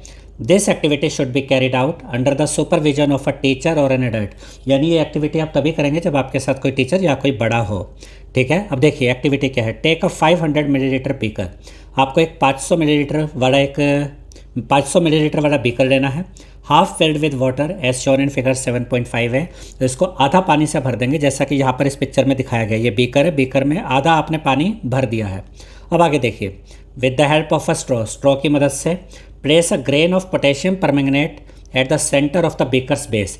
अब आप क्या करेंगे, स्ट्रॉ की मदद से पोटेशियम परमैंगनेट का एक दाना, ग्रेन मतलब एक दाना, इसका पोटेशियम परमैंगनेट का एक दाना स्ट्रॉ की मदद से यहाँ नीचे की तरफ, बीकर में नीचे की तरफ रख देंगे, ठीक है। अब उसके बाद देखिए, place a candle right below the centre of the base of the beaker. अब इसके बिल्कुल नीचे, बीकर के बिल्कुल नीचे यहाँ पर आप इस तरीके से ये कैंडल रख देंगे। अब इसके बाद यहाँ पर यह भी ध्यान रखना है आपको कि यहाँ पर आप इस कैंडल को बर्न कर देंगे, इसलिए यहाँ लिखा है ना बर्निंग कैंडल। जैसे ही आप कैंडल को बर्न करते हैं, यहाँ पर आपने क्या रखा हुआ था, यहाँ पर आपने एक दाना रखा हुआ था पोटेशियम परमैंगनेट का। पोटेशियम परमैंगनेट का जो कलर होता है ना वो पर्पल होता है। जैसे ही आपने यहाँ पर ये आग जलाई, ये कैंडल को बर्न किया, तो देखिए यहाँ पर क्या होने लगा, कलर्ड स्ट्रेक, एक धारा से दिख रही है कलर्ड। तो ये जो पोटेशियम परमैंगनेट यहाँ था ना, ये देखिए ऐसे उसके एक धारा ऊपर जाती हुई नज़र आ रही है, यहाँ से तो ये ऊपर जाती है ये स्ट्रेक, ठीक है, और साइड से ये ऐसे नीचे आती रहती है। ये आपने याद रखना, साइड से नीचे आती है, बीच में से ये ऊपर जाती है। इस चीज़ को आप ध्यान में रखिएगा। अब ऐसा क्यों हो रहा है वो यहाँ पर अब हम रीड करेंगे, ठीक है। देखिए, observe the movement of the coloured streak in the water. अब यहाँ पानी में आपको ये कलर्ड स्ट्रेक नज़र आएगी, ठीक है। एज यू सप्लाई हीट, जब आप हीट देते हैं यहाँ पर, a streak of colour starts moving up and then coming down from the sides. तो यहाँ पर एक कलरफुल स्ट्रेक, ये कलरफुल स्ट्रेक आपको ऊपर जाती हुई नज़र आ रही है और साइड से यही नीचे आती हुई भी नज़र आती है। ठीक है, अब आगे देखते हैं। अब ऐसा क्यों हो रहा है वो यहाँ पर पता चलेगा। Why does the streak of coloured water goes up in the middle and come down from the sides. अब ऐसा क्यों हो रहा है कि जो कलर्ड वाटर की स्ट्रीक है बीच में से तो ये ऊपर जाती हुई नज़र आ रही है और साइड से ये नीचे आती हुई नज़र आती है। The water at the bottom of the beaker gets heated up and becomes hot. अब यहाँ पर ये कैंडल जल रही थी, ठीक है। अब यहाँ पर जो नीचे की तरफ ये पानी था, ये पानी गर्म हो गया, ठीक है। अब जब पानी गर्म होगा तो वो भी एक्सपेंड करेगा, जैसे हवा के बारे में हमने देखा था, इट एक्सपेंड्स। पानी गर्म हो गया, अब ये एक्सपेंड करेगा, बिकम लाइटर, फिर वो हल्का हो जाता है एंड राइजेज, और ऊपर की तरफ उठता है। जब ये पानी ऊपर की तरफ उठता है तो इसके साथ जो पोटेशियम परमांगनेट के पार्टिकल्स थे वो भी ऊपर की तरफ जाते हैं, इसीलिए हमें ये कलर्ड स्ट्रीक ऊपर की तरफ जाती हुई नज़र आती है। अब देखिए आगे, the water on the sides of the beaker is comparatively cooler and heavier. अब साइड में जो वाटर होता है वो कंपैरेटिवली कूलर होता है और थोड़ा भारी होता है, ठीक है। And comes down to take the place of the rising water. अब इस बात को बड़े ध्यान से देखिए, यहाँ पर नीचे जो पानी है वो ज़्यादा गर्म हो रहा है और वो ऊपर की तरफ उठ रहा है, पानी ऊपर की तरफ जा रहा है। साइड का जो पानी है वो नीचे की तरफ आता है क्योंकि वो थोड़ा कूलर होता है इसके कंपैरिजन में और हैवियर होता है। तो ये जब नीचे आता है ना, तो जब ये वाला पानी जब ऊपर गया गर्म होने पर तो नीचे खाली जगह बन जाती है, तो साइड से पानी आकर इस खाली जगह को भरता रहता है। तो यहाँ से गर्म होकर पानी ऊपर जाता रहता है, साइड से पानी नीचे आता रहता है और इस खाली जगह को भरता रहता है। और जो पानी यहाँ साइड से नीचे आ रहा होता है ना, इसके साथ भी तो पोटेशियम परमांगनेट के पार्टिकल्स नीचे आ रहे होते हैं, तो हमें ऐसा लगता है जैसे साइड से जो वो कलर्ड स्ट्रीक थी ना वो नीचे की तरफ आ रही होती है, बीच में से ऊपर की तरफ जा रही है, साइड से नीचे की तरफ आ रही है। और साइड से जब ये पानी यहाँ आ जाता है नीचे की तरफ, फिर ये भी गर्म होने लगता है, फिर ये पानी भी ऊपर की तरफ जाता है। ये प्रोसेस चलता रहता है जब तक कि सारा पानी ये गर्म नहीं हो जाता। ये चीज़ यहाँ पे बताइए, then this water gets heated. जो साइड से पानी नीचे आया वो भी गर्म हो गया and in turn also rise, फिर वो भी गर्म होकर ऊपर उठ जाता है। अब क्योंकि यहाँ पर पार्टिकल्स की मूवमेंट हो रही है, इसीलिए इसमें जो हीट ट्रांसफर हो रही है वो कौन से मेथड के द्वारा हो रही है, इसको हम कहते हैं कन्वेक्शन। तो हवा में भी कन्वेक्शन के द्वारा ही हीट ट्रांसफर होती है क्योंकि उसमें भी पार्टिकल्स की मूवमेंट होती है, और लिक्विड में भी हीट ट्रांसफर कन्वेक्शन मेथड के द्वारा ही होती है, इसमें भी पार्टिकल्स की मूवमेंट होती है। This cycle continues until the entire volume of water gets heated. ये चीज़ मैं आपको बता ही चुका हूँ। ये साइकिल कब तक चलता रहेगा कि बीच में से पानी गर्म होकर ऊपर जा रहा है, साइड से नीचे आ रहा है, ये तब तक चलता रहेगा जब तक ये सारा ही पानी गर्म नहीं हो जाता। In this case, the entire volume of water gets heated through the actual movement of water particles। अब इस केस में जो पूरा पानी जो गर्म हो रहा है ना, वो इस वजह से हो रहा है कि इसमें actual movement of water particles हो रही है, वाटर के पार्टिकल्स वाकई में मूव कर रहे हैं। This process of heat transfer is known as convection. ये मैं आपको पहले कई बार बता चुका हूँ। ये जो प्रोसेस होता है हीट ट्रांसफर का, जिसमें कि पार्टिकल्स की मूवमेंट होती है, इसको हम कहते हैं कन्वेक्शन। अब आगे देखिए, It is because of convection that we see the movement of the colored streak inside the beaker। Convection की वजह से ही, यानी पार्टिकल्स की मूवमेंट हो रही है, इसी की वजह से हमें इस बेकर में ये जो कलर्ड स्ट्रीक है ना, ये जो कलर्ड स्ट्रीक ये ऊपर जाती हुई नज़र आ रही है, ये इसी वजह से नज़र आती है क्योंकि पार्टिकल्स की मूवमेंट हो रही होती है। अब आगे देखते हैं। Thus we can conclude that water like air gets heated up by the process of convection. तो हम ये कह सकते हैं कि हवा की तरह पानी में भी जो हीट ट्रांसफ़र होती है वो कन्वेक्शन के प्रोसेस के द्वारा ही होती है, या दूसरे शब्दों में कहे तो पानी भी हवा की तरह ही गर्म होता है कन्वेक्शन प्रोसेस के द्वारा। Here heat transfer takes place by the actual movement of particles of liquids and gases from one place to another। पानी लिक्विड की बात करें तो इसमें भी पार्टिकल्स, जो लिक्विड के पार्टिकल्स होते हैं उनमें मूवमेंट होती है। एयर की बात करें तो एयर के जो पार्टिकल्स होते हैं उनमें भी मूवमेंट होती है, और इन पार्टिकल मूवमेंट्स की वजह से ही लिक्विड्स में और एयर में हीट ट्रांसफ़र होती है। अब इसके बाद हम पढ़ेंगे लैंड एंड सी ब्रीज के बारे में। अब ये लैंड ब्रीज और सी ब्रीज क्या होता है इसके बारे में हम पढ़ने जा रहे हैं। Pardon shares his experience of visiting a beach in Kerala during winter vacation and says, यानी कि पार्डन ने अपना एक्सपीरियंस शेयर किया कि जब वो केरला में गया था तो वहाँ पर वो एक बीच पे गया था विंटर वेकेशन पे, और वहाँ क्या हुआ, during the day the sand or soil near the beach is hotter than the water in the sea. तो उसने कहा कि जो दिन के दौरान, ड्यूरिंग द डे यानी दिन के दौरान जो सैंड और सॉइल होती है बीच के नज़दीक, यानी बीच के ऊपर जो सैंड और सॉइल होती है वो ज़्यादा गर्म होती है, हॉटर होती है in comparison to water in the sea के, यानी कि दिन के दौरान बीच पर जो सैंड और सॉइल है वो ज़्यादा गर्म है, किसके कंपैरिजन में? समुद्र के पानी के कंपैरिजन में। एक तो ये बात हो गई। अब आगे देखते हैं। हाउएवर एट नाइट, जबकि रात में क्या होता है? At night the sand or soil is cooler than the water. रात के समय जो सैंड और जो सॉइल है वो कूलर हो जाती है, ज़्यादा ठंडी हो जाती है वाटर के कंपैरिजन में। ठीक है, अब यहाँ पर दो चीज़ों का आपने ध्यान रखना है। दिन के दौरान सैंड और सॉइल ज़्यादा गर्म है, किसके कंपैरिजन में? सी वाटर के कंपैरिजन में। रात के समय सॉइल और सैंड ज़्यादा ठंडी हो जाती है, कूलर हो जाती है सी वाटर के कंपैरिजन में। पैमा रिप्लाइज, अब पैमा ने क्या कहा? Yes, different objects gate heated and cooled differently, के जो अलग अलग ऑब्जेक्ट्स होते हैं वो अलग अलग तरीके से गर्म होते हैं और अलग अलग तरीके से ठंडे होते हैं। अब यहाँ पर एक दो चीज़ें मैं पहले ही आपको समझा देता हूँ। अगर आप ये समझ गए तो फिर ये लैंड ब्रीज और सी ब्रीज आपके लिए बहुत ईजी हो जाएगा।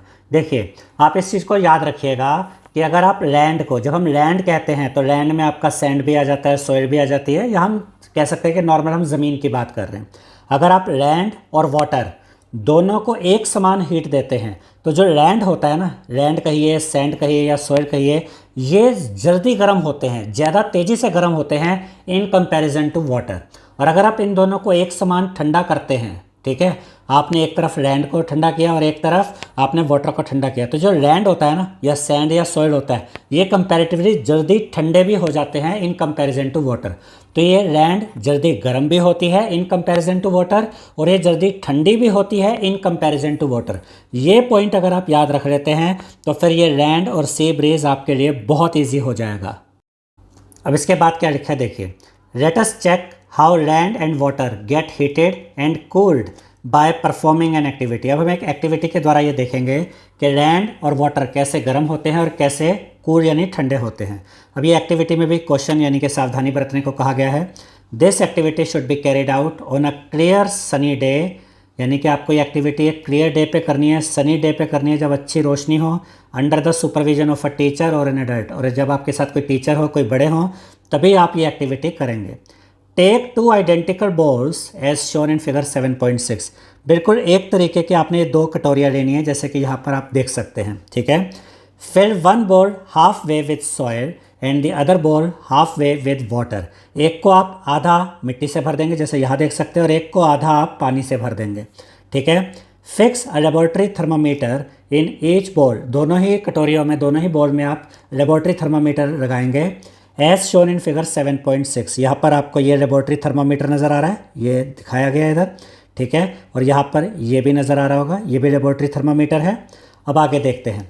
Make sure that the bulbs of the thermometer are immersed in soil and water, यानी कि आपको ये भी ध्यान रखना है कि जो थर्मामीटर के जो बल्ब होता है, बल्ब वाला पार्ट होता है, वो मिट्टी में और पानी में अंदर इमर्स होना चाहिए, उसके अंदर आपने डालना है उनके। ठीक है, and do not touch the bottoms और द साइड्स ऑफ द बोल। और ये जो थर्मामीटर आप डालेंगे उस कटोरी में जिसमें मिट्टी है उसमें भी, और वाटर वाले कटोरी में भी, तो ये भी याद रखना है और ध्यान रखना है कि वो जो थर्मामीटर आप डालेंगे दोनों ही बोल्स में, वो उन बोल्स के बॉटम को भी टच ना करे और बोल्स के साइड को भी टच ना करें। ठीक है, place the setup in sunlight. फिर आप इन दोनों चीज़ों को, जैसे कि यहाँ इस फिगर में दिखाया गया है, इन दोनों ही बोल्स को इनके थर्मामीटर्स के साथ सनलाइट में रख देंगे। अब सनलाइट में क्या मिलेगी? हीट मिलेगी। तो अभी हम ये देख रहे हैं कि जब हीट मिल रही है तब क्या होता है, कौन पहले गर्म होगा, सॉयल या वाटर?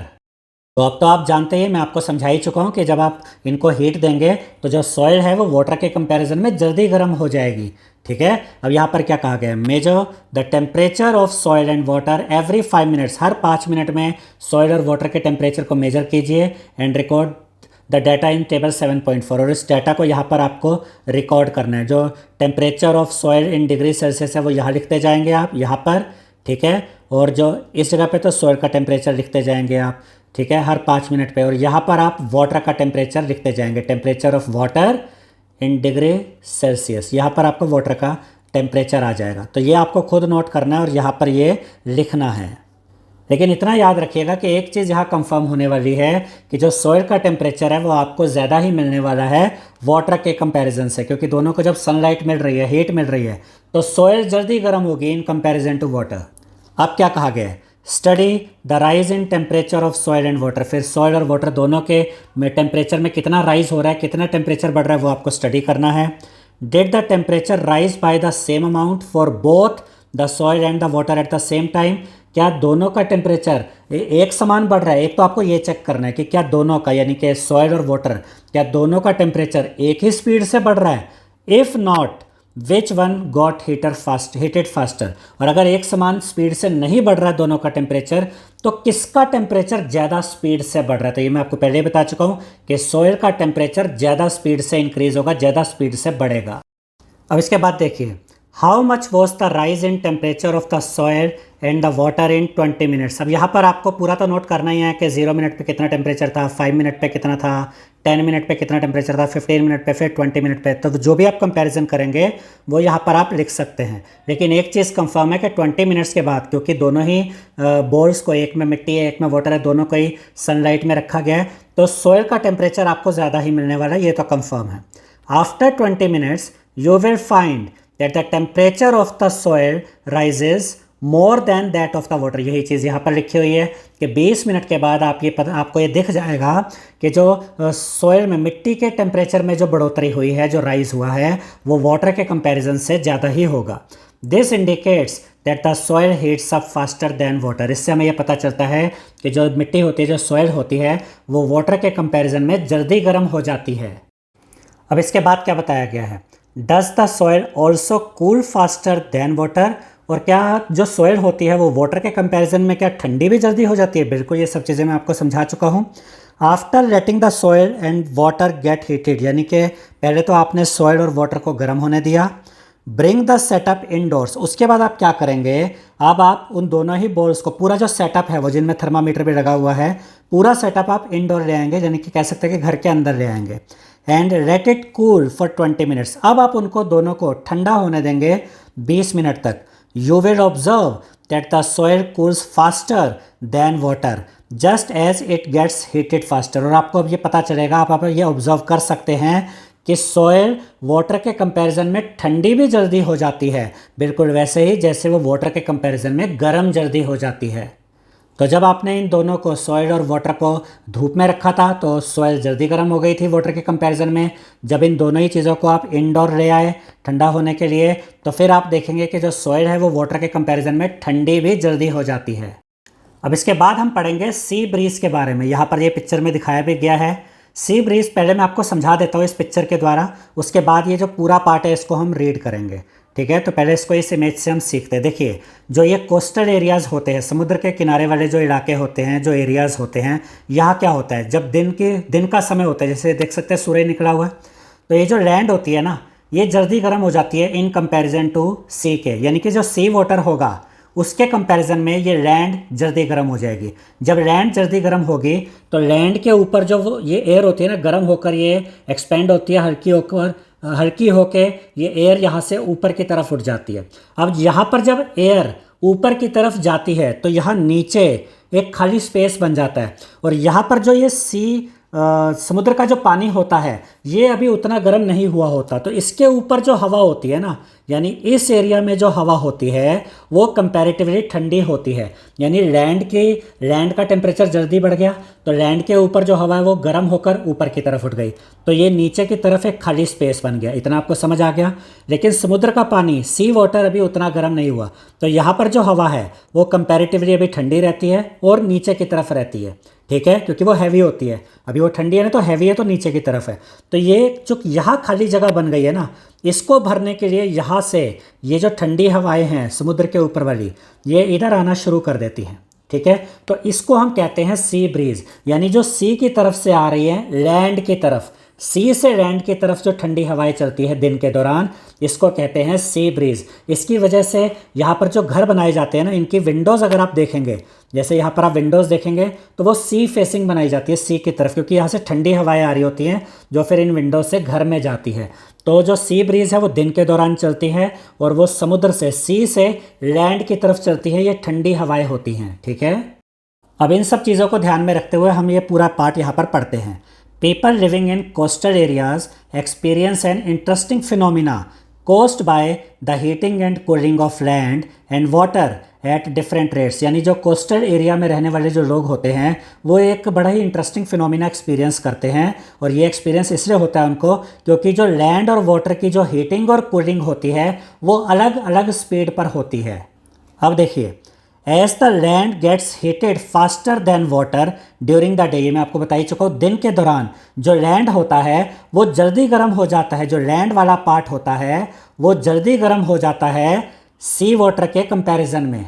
अब उसके बाद देखिए, it causes warm air above the land to rise. अब क्योंकि लैंड वाला पार्ट जल्दी गर्म हो गया तो यहाँ पर जो हवा होती है वो ऊपर की तरफ उठना शुरू हो जाती है, एक्सपेंड होती है और हल्की होकर ऊपर चली जाती है, ठीक है, और नीचे यहाँ पर एक खाली जगह बन जाती है। ये चीज़ें आपको मैं समझा ही चुका हूँ। This causes cooler air to move from the sea towards the land, और फिर क्या होता है, यहाँ से ये ठंडी हवाएं समुद्र से लैंड की तरफ ये ठंडी हवाएं चलती है, ये भी मैं आपको बता चुका हूँ, ठीक है। This movement of cooler air from the sea to the land is called sea breeze. यानी ये जो ठंडी हवाएं समुद्र से लैंड की तरफ चलती हैं इनको हम क्या कहते हैं, सी ब्रीज कहते हैं। Hence in hot places sea breeze relieves people from the heat. तो ये जो गर्म जगह होती है, खासतौर पे कोस्टल रीजन्स जो होते हैं, यहाँ पर जो सी ब्रीज होती है ये लोगों को गर्मी में राहत दिलाती है। That is why windows of the houses in coastal areas are placed facing the sea. ये भी मैं आपको बता ही चुका हूँ कि कोस्टल एरियाज में जो घर होते हैं उनकी विंडोज़ सी फेसिंग होती है, सी की तरफ रखी जाती है, ताकि जब समुद्र की तरफ से ठंडी हवाएं आएँ तो वो इन विंडो से होती हुई घर में एंटर कर जाएँ, जिससे घर में ठंडक बनी रहती है। अब इसके बाद हमें बताया गया है लैंड ब्रीज के बारे में। ये बिल्कुल अपोजिट है सी ब्रीज का। तो पहले इसको यहाँ पर हम इस इमेज से समझ लेते हैं, उसके बाद ये जो पूरा पार्ट है फिर हम इसके बाद यहाँ पर इसको रीड करेंगे। तो लैंड ब्रीज में क्या होता है, रात के समय ये जो ज़मीन वाला पार्ट है ना ये जल्दी ठंडा हो जाता है, ठीक है। तो यहाँ पर जो हवा है वो कंपैरेटिवली जल्दी ठंडी हो जाती है सी वाटर के कंपैरिजन में। तो यहाँ पर जो हवा जल्दी ठंडी हो गई तो वो नीचे की तरफ आती है, ठीक है, तो वो नीचे की तरफ है। अब ये जो आपका सी वाटर होता है ना ये उतनी जल्दी ठंडा नहीं हो पाता, ये गर्म रहता है। तो यहाँ की जो हवा है ये ऊपर की तरफ ही जा रही होती है, तो नीचे स्पेस बन जाता है इधर। अब यहाँ पर क्या हो रहा है, ज़मीन जल्दी ठंडी हो गई, जल्दी कूल हो गई, तो यहाँ पर जो हवा है वो डेंस हो जाती है और नीचे की तरफ आती है। यहाँ पर अब खाली जगह बन रही है क्योंकि सी जो है वो अभी भी गर्म है, तो यहाँ पर जो गर्म हवा है वो अभी भी ऊपर की तरफ जा रही है, नीचे खाली जगह है। तो यहाँ की ये ठंडी हवा इस तरीके से इस खाली जगह को भरने के लिए लैंड से सी की तरफ चलती है। तो रात के समय ये होता है। दिन में हमने क्या देखा कि समुद्र से ठंडी हवाएं ज़मीन की तरफ चलती हैं, और रात के समय क्या होता है, लैंड से ठंडी हवाएं समुद्र की तरफ जाती हैं। अब इन्हीं बातों को ध्यान में रखते हुए हम ये पूरा पार्ट यहाँ पढ़ते हैं। एट नाइट, रात के समय, द प्रोसेस रिवर्स, यानी कि जो प्रोसेस होता है वो रिवर्स हो जाता है, जो सी ब्रीज का अभी हमने पढ़ा था। In the absence of sunlight lands cool down faster than the water in the sea. ये मैं आपको समझा ही चुका हूँ कि रात का समय सनलाइट नहीं है तो जो लैंड होती है वो जल्दी ठंडी हो जाती है in comparison to water in the sea के। As a result the air above the sea is warmer and rises up. अब हो क्या रहा है, यहाँ पर समुद्र अभी भी गर्म है तो इसकी हवा जो होती है वो ऊपर की तरफ जा रही होती है, जैसा मैंने बताया था, और नीचे यहाँ पर ये खाली जगह बन जाती है, ठीक है। Cooler air from the land then moves towards the sea creating a land breeze. तो ऐसे में क्या होता है, यहाँ की जो ठंडी हवा है, जो लैंड की तरफ से ठंडी हवा है वो सी की तरफ चलती है और इसी को हम लैंड ब्रीज कहते हैं। तो दिन के समय समुद्र से लैंड की तरफ हवा चल रही है जिसको कहते हैं सी ब्रीज, रात के समय लैंड से समुद्र की तरफ हवा चल रही है जिसको हम कहते हैं लैंड ब्रीज। अब देखिए, दस पीपल लिविंग नियर द सी शोर experience that the direction of the wind reverses in the day and night. यानी कि जो समुद्र के किनारे रहने वाले लोग हैं वो ये एक्सपीरियंस करते हैं कि दिन और रात में जो विंड होती है उसकी डायरेक्शन रिवर्स होती है, बदल जाती है। दिन के टाइम समुद्र से लैंड की तरफ डायरेक्शन रहती है विंड की, जिसको सी ब्रीज कहते हैं, और रात के समय लैंड से समुद्र की तरफ विंड की डायरेक्शन रहती है जिसको कि लैंड ब्रीज कहते हैं। अब हम पढ़ेंगे रेडिएशन के बारे में। अभी तक हमने दो चीज़ें देखी, एक तो ये कि कंडक्शन के द्वारा हीट ट्रांसफ़र होती है, उसके बाद हमने पढ़ा कि कन्वेक्शन मेथड के द्वारा भी हीट ट्रांसफ़र होती है। अब हम जो पढ़ेंगे वो होगा रेडिएशन। रेडिएशन के द्वारा भी हीट ट्रांसफ़र होती है। अब अभी तक जो दो चीज़ें हमने देखी है, पहला क्या था, कंडक्शन, उसमें जो पार्टिकल्स हीट होते हैं तो वो अपनी हीट आगे अगले पार्टिकल्स को ट्रांसफ़र कर देते हैं। तो कंडक्शन में हमने क्या देखा था कि जो पार्टिकल्स है वो मूव नहीं करते। उसके बाद हमने कन्वेक्शन में क्या देखा था कि जो पार्टिकल्स है वो मूव करते हैं। ठीक है, जैसे कि पानी में हमने देखा था पानी किस तरीके से गर्म होता है, कन्वेक्शन के द्वारा, उसमें पार्टिकल्स ही मूव करते हैं। या हवा जब गर्म होती है तो वो भी कन्वेक्शन मेथड के द्वारा होती है, उसमें भी पार्टिकल्स ही मूव करते हैं। लेकिन रेडिएशन में तो मीडियम की ज़रूरत ही नहीं होती, यानी कि आपको मीडियम की ज़रूरत नहीं है। जैसे सनलाइट है, सनलाइट हम तक कैसे पहुंचती है, बिना किसी मीडियम के पहुंचती है, तो वो रेडिएशन मेथड होता है। ठीक है, इसके अलावा आप किसी गर्म चीज़ के पास अगर होते हैं तो उसकी गर्माहट अगर आपके पास पहुंच रही है तो वो भी रेडिएशन के द्वारा ही होता है। तो इन सब चीज़ों को ध्यान में रखते हुए अब हम आगे स्टडी करेंगे। अब देखिए यहाँ पर क्या है, do you remember when Pema and Parden were sitting around the fireplace। आपको याद है, अभी थोड़ी देर पहले हमने पढ़ा भी था इसी चैप्टर में कि पेमा और पार्डन एक फायर प्लेस के पास बैठे हुए थे। दे फेल्ट वार्म, और उनको गर्मी फील हो रही थी। यहाँ पर एक क्वेश्चन भी है, I wonder how heat from the fire reaches us, यानी कि मुझे हैरानी हो रही है सोच के कि जो हीट है वो फायर से हम तक कैसे पहुँच रही है। अब ध्यान से देखिए, देयर ग्रैंडफादर टेल्स देम, उनके ग्रैंडफादर ने उनको बताया that the heat transfer in this case takes place directly from the fire, यानी कि hot object to us by a process known as radiation। यानी आपके पास अगर कोई hot object होता है, जैसे फायर है, कोई और hot object है, तो उसकी जो हीट हम तक पहुंचती है वो जिस प्रोसेस के द्वारा पहुंचती है उसको हम कहते हैं radiation. The heat of the sun reaches us through this process, जो सन की हीट है वो हम तक इसी प्रोसेस यानी रेडिएशन के द्वारा पहुंचती है। Heat transfer by radiation does not require any medium, ये मैं पहले ही आपको बता चुका हूँ कि जब रेडिएशन के द्वारा हीट ट्रांसफ़र होती है तो उसमें किसी मीडियम की ज़रूरत नहीं होती है। अब आगे देखिए, ऑल ऑब्जेक्ट्स रेडिएट्स हीट, जितने भी ऑब्जेक्ट्स होते हैं वो हीट को रेडिएट करते हैं। कैसे, मैं आपको समझा देता हूँ कि मान लीजिए आप कोई गर्म चीज़ है उसको कहीं पे रख देते हैं, तवा है मान लीजिए, तवा बहुत गर्म है, या कोई और गर्म बर्तन है, आपने गैस से उतारा और उसको ऐसे कहीं साइड में रख दिया।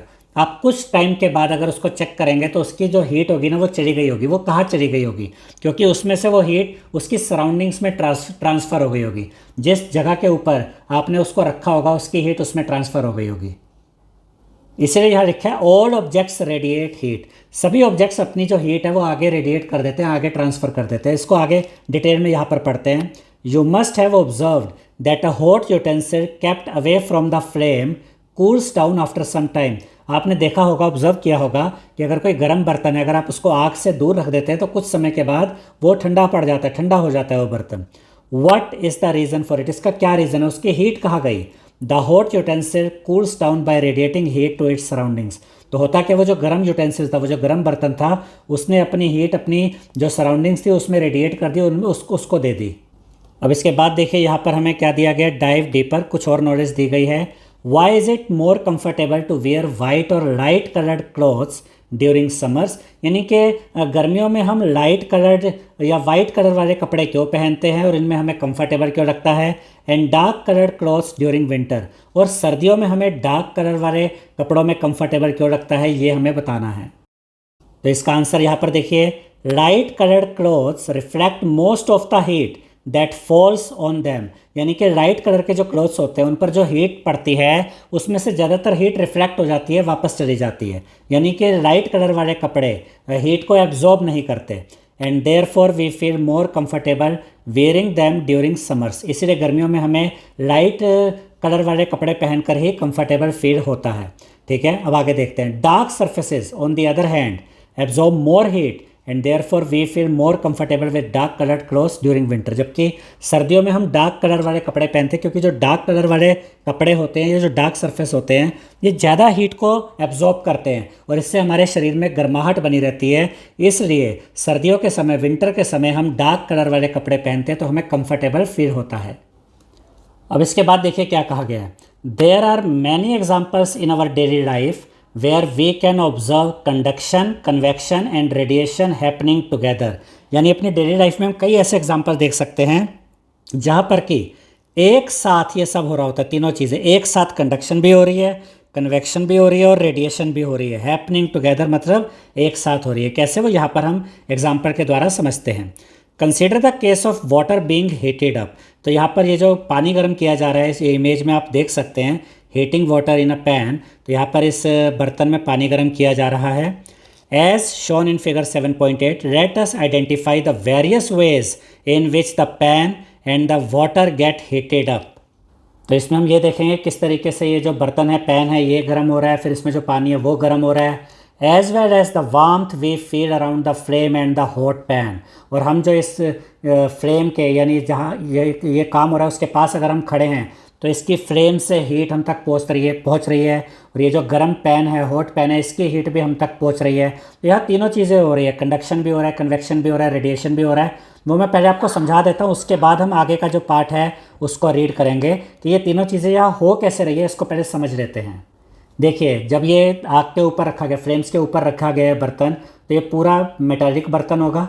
तो इसमें कंडक्शन के थ्रू ये जो पूरा बर्तन है इसमें हीट ट्रांसफ़र हो जाएगी. तो यहाँ पर तो आपका कंडक्शन काम कर रहा है. उसके अंदर क्या है, यहाँ पर पानी है. पानी धीरे धीरे गर्म होना शुरू होगा, ठीक है, जो कि हमने ऊपर कन्वेक्शन में पढ़ा भी था. तो पानी जो गर्म हो रहा है ये कन्वेक्शन के द्वारा हो रहा है. मैं रिपीट कर देता हूँ, ये जो आपका बर्तन है, ये जो पैन है, ये कंडक्शन के द्वारा गर्म हो रहा है. और ये जो पानी है ये कन्वेक्शन के द्वारा गर्म हो रहा है. अब ये सारा प्रोसेस ऑलरेडी मैं ऊपर आपको समझा चुका हूँ, तो आपको ये आता होगा. और इसके पास अगर हम खड़े हैं तो हमें ये जो फ्लेम है, ये जो आग है, इसकी भी हीट आ रही होगी. और ये जो गर्म हो गया बर्तन, इसकी भी हीट आ रही होगी. वो किसकी वजह से आ रही होगी? रेडिएशन की वजह से. तो यहाँ तीनों चीज़ें हो रही है, कंडक्शन भी है, कन्वेक्शन भी है और रेडिएशन भी है. ठीक है, अब हम आगे इसको पढ़ते हैं. देखिए, heat is transferred from the flame to the utensil by conduction. यानी फ्लेम से जो पूरे यूटेंसिल में जो हीट आ रही है वो कंडक्शन के द्वारा आ रही है. कि जैसे ये बर्तन है तो ये एकदम से सारा गर्म नहीं होता है, इसके कुछ पार्टिकल्स गर्म होते हैं, फिर वो आगे हीट ट्रांसफ़र करते हैं, फिर वो आगे हीट ट्रांसफ़र करते हैं, फिर ये पूरा गर्म हो जाता है बर्तन. ये तो प्रोसेस हो गया आपका कंडक्शन का. अब आगे सब्सिक्वेंटली उसके साथ साथ water in the utensil gets heated up by convection. और जो इसमें पानी है वो कन्वेक्शन के द्वारा गर्म हो रहा है. The warmth that we feel around the flame and the hot utensil is due to radiation.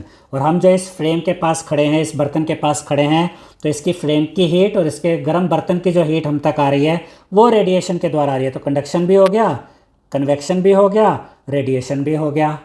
अब आगे देखते हैं, लेट अस रैप अप. इसको अब थोड़ा शॉर्ट में यहाँ पर इसी को पढ़ेंगे, जो अभी तक समझा उसी को पढ़ना है आप.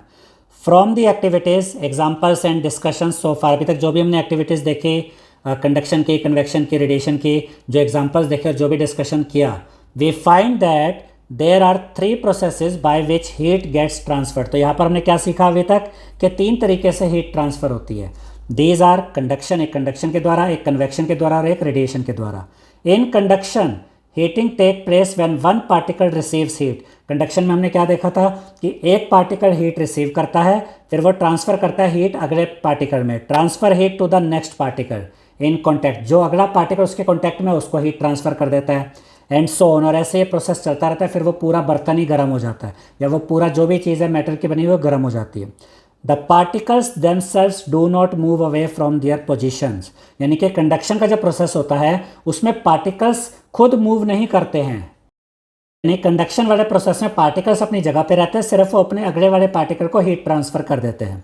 अब आता है convection. In convection heat transfer takes place by the actual movement of particle. हमने पानी के केस में देखा था कि जो कन्वेक्शन होता है उसमें जो हीट ट्रांसफ़र होता है उसमें जो पार्टिकल्स होते हैं वो एक्चुअली मूव करते हैं एक जगह से दूसरी जगह. और इस तरीके से हमने देखा था ना, जब पानी गर्म होता है तो ऊपर की तरफ जाता है और साइड से ठंडा पानी नीचे की तरफ आता है. आप उसको बैक जाके दोबारा उस चीज़ को सुन भी सकते हैं, उस पार्ट को. तो कन्वेक्शन में जो आपके पार्टिकल्स होते हैं उनमें एक्चुअली मूवमेंट होती है और फिर इसी मूवमेंट के द्वारा ही हीट ट्रांसफ़र होता है. जबकि रेडिएशन में हमने देखा था किसी भी तरह के मीडियम की ज़रूरत ही नहीं होती. अच्छा, यहाँ थोड़ा सा और कंडक्शन और कन्वेक्शन के बारे में बताया है. Note that in conduction and convection a medium must be present whose particle help in the transfer of heat. तो कंडक्शन और कन्वेक्शन में तो आपको मीडियम की ज़रूरत पड़ती है. जैसे कंडक्शन में हमने देखा था मेटल की बनी हुई कोई चीज़ होगी तो वो मीडियम है.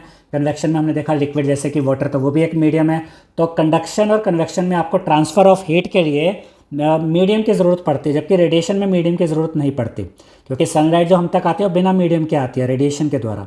इन the case of radiation heat travels from one place to another and no material medium is required for its transfer. यानी कि अगर हम रेडिएशन के केस की बात करें तो रेडिएशन में जो हीट ट्रांसफ़र होती है एक जगह से दूसरी जगह, उसमें किसी मटेरियल मीडियम की ज़रूरत नहीं पड़ती. बिना किसी मटेरियल मीडियम के जो हीट ट्रांसफ़र हो जाती है तो उसको हम कहते हैं रेडिएशन प्रोसेस, यानी रेडिएशन के द्वारा हीट ट्रांसफ़र हो रही है, वो भी बिना किसी मीडियम के। अब यहाँ पर देखिए एक एग्जांपल दिया गया है, fascinating facts. In the upper reaches of the Himalayan region, अगर आप हिमालय में ऊंचे ऊंचे रीजन्स में जाएं, ऊंची जगहों पे, traditional room heater locally known as bukhari is use to keep rooms warm during winters. तो यहाँ पर एक ट्रेडिशनल रूम हीटर है जो काफ़ी कई सौ सालों से यूज़ किया जा रहा है, जो कि इस तरीके का दिखाई देता है। इसको कहते हैं बुखारी। ये कमरों को सर्दी के समय पर बहुत ज़्यादा ठंड पड़ती है हिमालय के ऊंचे स्थानों पर, तो वहाँ पर कमरों को गर्म रखने के लिए बुखारी इसका यूज़ किया जाता है। अब इसमें क्या क्या होता है देखिए। It consist of an iron stove in which would और चारकोल इज बर्न्ड। यहाँ पर आप ये आयरन स्टोव देख सकते हैं जिसमें कि या तो वुड को जलाया जाता है या चारकोल को जलाया जाता है। A long pipe attached to the upper part of the heater serves as a chimney. अब यहाँ पर ये ऊपर जाती हुई एक लंबी सी पाइप आपको ये नज़र आ रही होगी। ये पाइप ऊपर की तरफ निकलती है और जितना भी धुआं होता है वो सारा घर के बाहर ऊपर जाके निकल जाता है। ये इस तरीके से बनाई जाती है कि इसकी जो दूसरी ओपनिंग होती है वो ऊपर छत को भी क्रॉस करके ऊपर गई होती है, तो वहाँ से सारा धुआं निकल जाता है। ठीक है, वेंटिंग आउट द स्मोक, यहीं से सारा धुआं बाहर निकलता है। Additionally the Bukhari can be used for cooking, ये कुकिंग के लिए भी यूज़ होता है। यहाँ पर देख रहे हैं इसका ये फ्लैट ऊपर सरफेस होता है, इसके ऊपर ये चाय वगैरह भी बनाई जा सकती है। As its flat top provides a platform for pressing utensils, जहाँ बर्तन रख सकते हैं। All the three processes of heat transfer are involved when this device is used for cooking and warming up the room। तो जब cooking के लिए और कमरों को गर्म करने के लिए जब इस डिवाइस का यूज़ किया जाता है बुखारी का, तो इसमें तीनों ही आपके प्रोसेस यूज़ हो जाते हैं हीट ट्रांसफ़र के, यानी कि कंडक्शन, कन्वेक्शन और रेडिएशन तीनों ही यूज़ हो जाते हैं।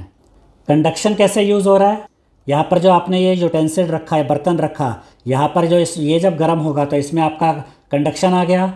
और कन्वेक्शन यहाँ कैसे होगा, एक तो यहाँ पर जो धुआं उठ रहा है वो ऊपर जा रहा है, कन्वेक्शन है। दूसरा इस केतली में आपने जो बर्तन यहाँ पे रखा है तो इसके अंदर जो भी लिक्विड या पानी होगा तो वो भी तो गर्म हो रहा होगा, किसके द्वारा, कन्वेक्शन प्रोसेस के द्वारा। और इसके अब क्योंकि ये पूरा ये आपका बुखारी जो होता है, ये जो ट्रेडिशनल रूम हीटर है, ये बहुत गर्म हो जाता है, तो इसकी हीट आपको कमरे में दूर तक महसूस होती है। वो हीट आप तक कैसे पहुँच रही है, पूरे कमरे में वो हीट कैसे पहुँच रही है, रेडिएशन के द्वारा। तो आपको यहाँ पर क्या नज़र आ रहा है, कंडक्शन प्रोसेस भी नज़र आ रहा है, कन्वेक्शन भी नज़र आ रहा है और रेडिएशन भी नज़र आ रहा है। अब इसके बाद देखिए हमें क्या कहा गया है। You have learned in the grade 6 science textbook Curiosity that the sun is the main source of heat for the earth। यानी कि 6th क्लास की जो साइंस बुक थी क्रियोसिटी, उसमें आपने पढ़ा था कि अर्थ पर हीट का जो मेन सोर्स है वो सन है। ठीक है। You have seen your parents drying wet clothes on the clothes line at home। आपने देखा होगा कि आपके जो पेरेंट्स हैं वो जो ये रस्सियाँ होती हैं उसके ऊपर कपड़े सुखाते हैं, कपड़े सुखाने वाली रस्सी होती है ना, उसके ऊपर वो कपड़ों को हैंग कर देते हैं, उस पर लटका देते हैं कपड़ों को और कपड़े सूख जाते हैं। भैया कपड़े सूखते कैसे हैं? Wet clothes dry faster on a sunny day, यानी कि जब सूरज की रोशनी तेज़ होती है तो उस दिन जो कपड़े, गीले कपड़े होते हैं वो जल्दी सूख जाते हैं।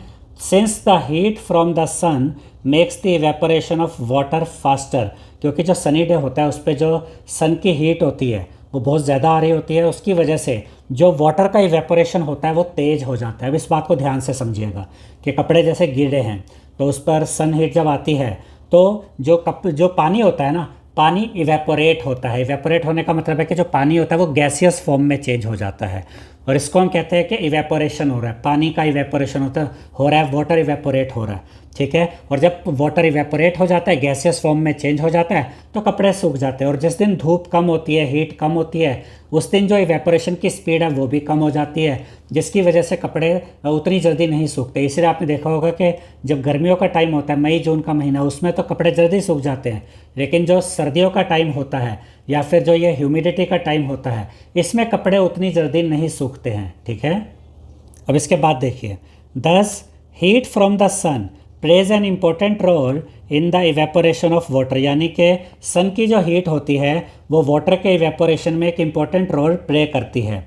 B it from cloth drying on a line or from water bodies like oceans and lakes. फिर चाहे आप बात करें कि आपने रस्सियों पे गीले कपड़े डाले, वो इवेपोरेट होता है उसमें पानी और कपड़े सूख जाते हैं। उसके अलावा जो वाटर बॉडीज़ होती है जैसे कि ओशंस हो गए, लेक्स हो गई, इनमें भी तो पानी होता है। जब इस पर सन हीट पड़ती है तो ये पानी भी, चाहे वो ओशंस का पानी हो चाहे लेक का पानी हो, ये भी इवेपोरेट होता है। यहाँ का पानी भी गैसियस फॉर्म में चेंज होता है। Let us look at the phenomena of water cycle to understand this in more detail. अब इस चीज़ को और ज़्यादा डिटेल में समझने के लिए हमें वाटर साइकिल का जो फिनोमिना है उसको समझना होगा।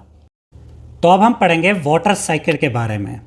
You have also learn in the grade 6 science text book curiosity, यानी क्लास 6 की जो साइंस टेक्स्ट बुक थी क्रियोसिटी, उसमें आपने पढ़ा था that water exist in 3 states in nature, कि वाटर 3 स्टेट्स में पाया जाता है, लिक्विड, गैस और सॉलिड में। ठीक है। As a liquid it fills the oceans, rivers and lakes on the earth.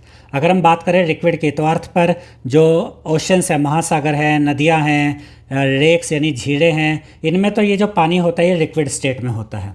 As a solid it forms snow, ice sheets and glaciers in the mountains and the polar regions. और अगर हम बात करें solid form में, तो solid form में जो पानी है वो कहाँ पाया जाता है? पोलर रीजन्स में और माउंटेन्स में, ग्लेशियर के रूप में, बर्फ़ के रूप में, आइस शीट्स के रूप में।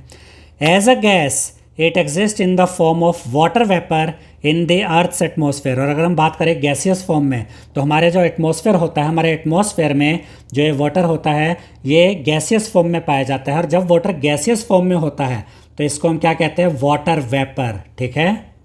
अब आगे देखिए, ड्यूरिंग समर्स यानी कि जब गर्मियाँ होती हैं, गर्मियों के दौरान some of the snow and ice gets converted to water due to the sun's radiations, यानी कि गर्मियों के समय पर सन के रेडिएशन की वजह से, सन की जो हीट आती है उसकी वजह से स्नो हो गई या आइस हो गई, ये कन्वर्ट हो जाते हैं वाटर में और ये नदी के रूप में फिर फ्लो करता है पानी, क्योंकि ये बर्फ़ होती है पहाड़ों पर जमी हुई होती है।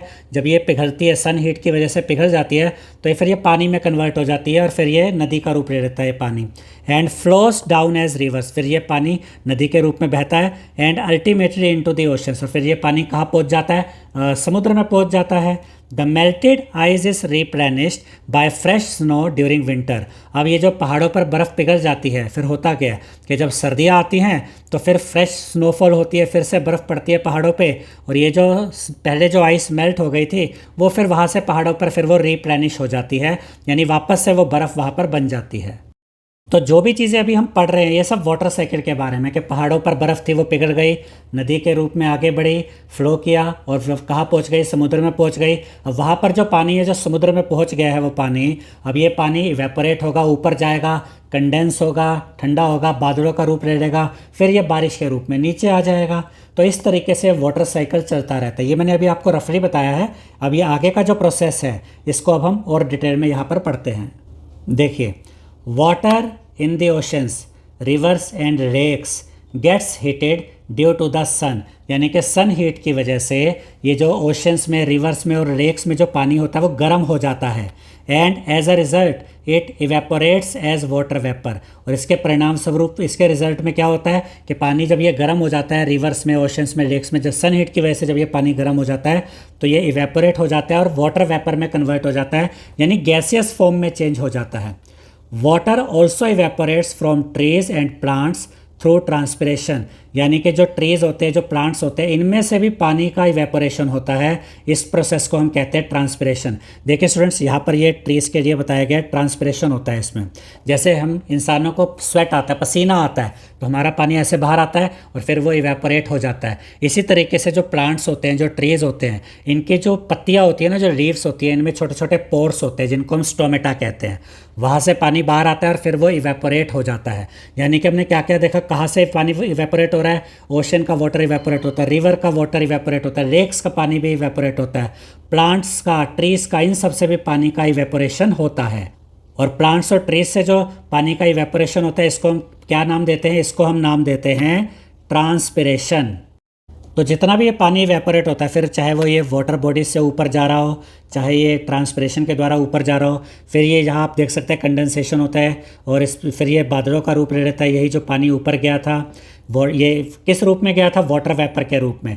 फिर कंडेंसेशन मतलब कह सकते हो कि फिर ये ऊपर जाकर ये ठंडा हो जाता है, फिर ये बादलों का रूप लेता है और फिर फाइनली यहाँ पर आप देख सकते हैं प्रेसिपिटेशन, बारिश के रूप में, ओलों के रूप में, बर्फ़ के रूप में, फिर ये वापस नीचे आ जाता है। इस तरीके से ये वाटर साइकिल चलता रहता है। अब आगे देखिए, fan water vapour rises up, जब ये वाटर वेपर ऊपर जाता है, it cools down and condense to form clouds, तब ये ठंडा हो जाता है, कंडेंस हो जाता है और क्लाउड बनाता है। ये चीज़ें मैं आपको बता चुका हूँ। क्लाउड्स ब्रिंग रेन, क्लाउड्स की वजह से फिर रेन आती है, स्नो आती है, एंड हेयर यानी ओले भी पड़ते हैं। This process is called precipitation, इस प्रोसेस को हम कहते हैं प्रेसिपिटेशन। अब इसके बाद क्या बताया गया है, the continuous movement of water upward as water vapour, यानी कि जो कॉन्टीन्यूस मूवमेंट होती है वाटर की, कि एक तो वो ऊपर की तरफ जाता है वाटर वेपर के रूप में, एंड डाउनवर्ड थ्रू प्रेसिपिटेशन, और नीचे आता है बारिश के रूप में या स्नो के रूप में या हेयर के रूप में। पासिंग थ्रू सॉइल, फिर ये जब पानी नीचे आता है तो ये सॉइल से होकर गुजरता है, रॉक से होकर गुजरता है, प्लांट से होकर गुजरता है, and finally returning to water bodies, और फिर ये पानी फाइनली कहाँ पहुँच जाता है, वाटर बॉडीज़ में पहुँच जाता है। इस कॉल्ड वाटर साइकिल, और इस प्रोसेस को हम क्या कहते हैं, वाटर साइकिल। अब आगे देखिए, Thus, the water cycle helps in redistributing and replenishing water in rivers, lakes and oceans। तो ये जो वाटर साइकिल होता है ये हेल्प करता है रीडिस्ट्रीब्यूटिंग में, रीप्लेनिशिंग में। किस चीज़ के लिए, रिवर्स में वाटर वापस आ जाता है, लेक्स में वाटर वापस आ जाता है, ओशन में वाटर वापस आ जाता है। रिवर, लेक्स और ओशंस में से जो पानी इवेपोरेट होकर ऊपर गया वही वापस नीचे आके इनमें वापस आ जाता है। इस तरीके से हम कह सकते हैं कि जो रीप्लेनिशिंग ऑफ वाटर है वो हो जाती है, यानी कि पानी की जो कमी थी वो वापस पूरी हो जाती है। अब आगे देखिए, it also serves to conserve the total amount of water on the earth. इसकी वजह से अर्थ पे जितना पानी है वो हमेशा एक समान, लगभग एक समान जैसा ही बना रहता है। कि पानी अगर इवेपोरेट होकर ऊपर जा रहा है तो वो रेन के रूप में या स्नो या हेयर के रूप में वापस नीचे भी आता है, तो इससे अर्थ पर जो वाटर का अमाउंट है, टोटल अमाउंट, वो लगभग उतना ही बना रहता है। और क्या बताया गया है, rain water that falls on the surface of the अर्थ, यानी अर्थ के सरफेस पे जो ये रेन वाटर आता है, फ्लोज इनटू पॉन्ड्स, ये पानी कहाँ जाता है, तालाबों में जाता है, लेक्स झीलों में जाता है, रिवर्स नदियों में जाता है, एंड ओशंस में जाता है, और सेप्स इनटू द ग्राउंड, और ग्राउंड में नीचे भी चला जाता है। सेप्स इनटू द ग्राउंड, ज़मीन के नीचे रिस रिस के ये पानी नीचे भी चला जाता है। जो ये पानी ज़मीन के नीचे, धरती के नीचे चला जाता है, फिर बाद में कुओं के द्वारा इस पानी का इस्तेमाल किया जाता है, कुएं खोद के, या फिर हैंडपम्प के द्वारा भी ये जो अंडरग्राउंड वाटर होता है इसका यूज़ किया जाता है। अब यहाँ देखिए क्या बताया गया है, नो अ साइंटिस्ट, यह एक साइंटिस्ट के बारे में बताया गया है, वराहा मिहिरा, आई होप कि मैं इसको सही प्रोनाउंस कर पा रहा हूँ, Varaha Mihira was an astronomer, ये एक एस्ट्रोनॉमर थे एंड मैथमेटिशियन भी थे, of the 6th century common era, यानी 6th सेंचुरी के समय के थे ये, इन उज्जैनी, जो कि आज मॉडर्न डे उज्जैन है, मध्य प्रदेश से थे ये। इन हिज वर्क, उन्होंने एक पुस्तक लिखी थी जिसका नाम था Brihat Samhita. He gave methods for predicting seasonal rainfall, उन्होंने इस बुक में कुछ ऐसे मेथड्स बताए थे जिससे कि सीजनल रेनफॉल के बारे में प्रिडिक्ट किया जा सकता था। अब आगे क्या बताया गया है, his predictions of seasonal rainfalls were based on factors such as cloud formation, wind patterns, position of stars and the moon and other natural phenomena।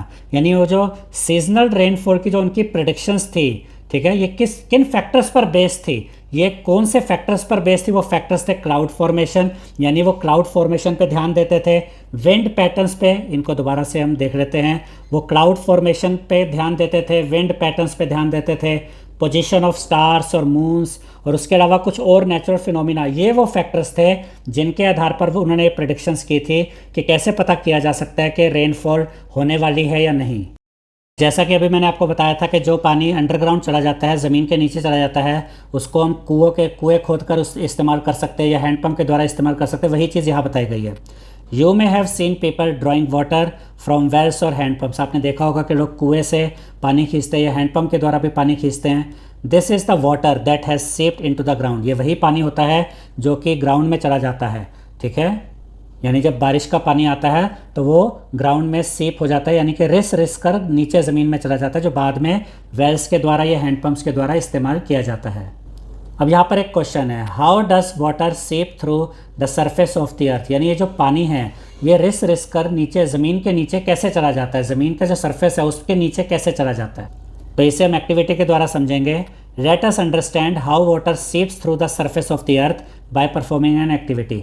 यहाँ एक एक्टिविटी के द्वारा हम समझेंगे किस तरीके से अर्थ के सरफेस से होता हुआ पानी सीप होता हुआ, यानी रिश्ता हुआ नीचे कैसे चला जाता है। तो ये इस एक्टिविटी का हेडिंग क्या दी गई है, seepage of water beneath the earth, यानी कि पानी अर्थ में नीचे की तरफ कैसे जाता है। अब देखिए यहाँ क्या बताया गया है, take 3 transparent used plastic bottles of 1 litre capacity. यहाँ पर आपको 3 ट्रांसपेरेंट प्लास्टिक बॉटल्स लेनी है 1 लीटर कैपेसिटी वाली।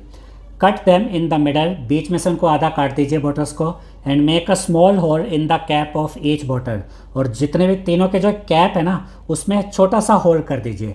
यहाँ पर आप देख सकते हैं, यहाँ पर इसको बॉटल को आधा काट दिया गया है और यहाँ पर जो ये कैप है इसमें छोटा सा होल कर दिया गया है। ठीक है, अब आगे देखिए, कीप देम इन्वर्टेड, इनको उल्टा करके रखना है, जैसा कि आप देख सकते हैं तीनों जगह पे उल्टा करके रखा गया बॉटल्स को। And put some clay in one bottle, अब एक बॉटल में तो आपने क्ले फिल कर दी, जैसे कि यहाँ पर तो क्ले डाल दी, अगले वाले में सैंड डाल दी, यहाँ सैंड यानी रेत डाल दी, एंड ग्रेवल, ग्रेवल होते हैं आपके कंकड़, कंकड़ पत्थर होते हैं, gravel in the third as shown in figure 7.10, इस वाले में तो ये कंकड़ पत्थर डाल दिए। ठीक है, place 3 identical beakers below each bottle, तीनों के नीचे आपने एक ही तरह के ये बीकर रख दिए। Add 200 millilitre of water to each bottle, तीनों ही बॉटल में यहाँ आप देख सकते हैं पानी डाला जा रहा है, 200 मिलीलीटर 200 मिलीलीटर पानी तीनों ही बॉटल्स में डाल दिया।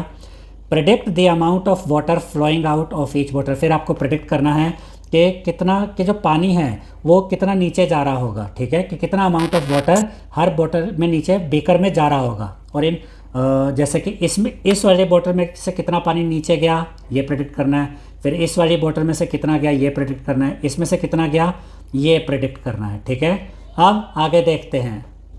इसके बाद collect the water that flows through each bottle for 10 minutes, 10 minute तक ये पानी आप नीचे जाने देंगे। ठीक है, और नीचे जो भी पानी इकट्ठा हुआ है उसको आप कलेक्ट कर लेंगे। Compare the amount of water that comes through each bottle, अब इन बॉटल्स में से कितना कितना पानी नीचे बीकर में गया है ये आपको कंपेयर करना है। अब यहाँ पर हमें एक टेबल दी गई है, इसमें देखिए क्या बताया गया है। पहला कॉलम क्या है, बॉटल्स फिल्ड विद, बॉटल 1 में तो क्ले है, बॉटल 2 में सैंड है, बॉटल 3 में ग्रेवल है यानी कि कंकड़ है, जो ऊपर हमने देखा है।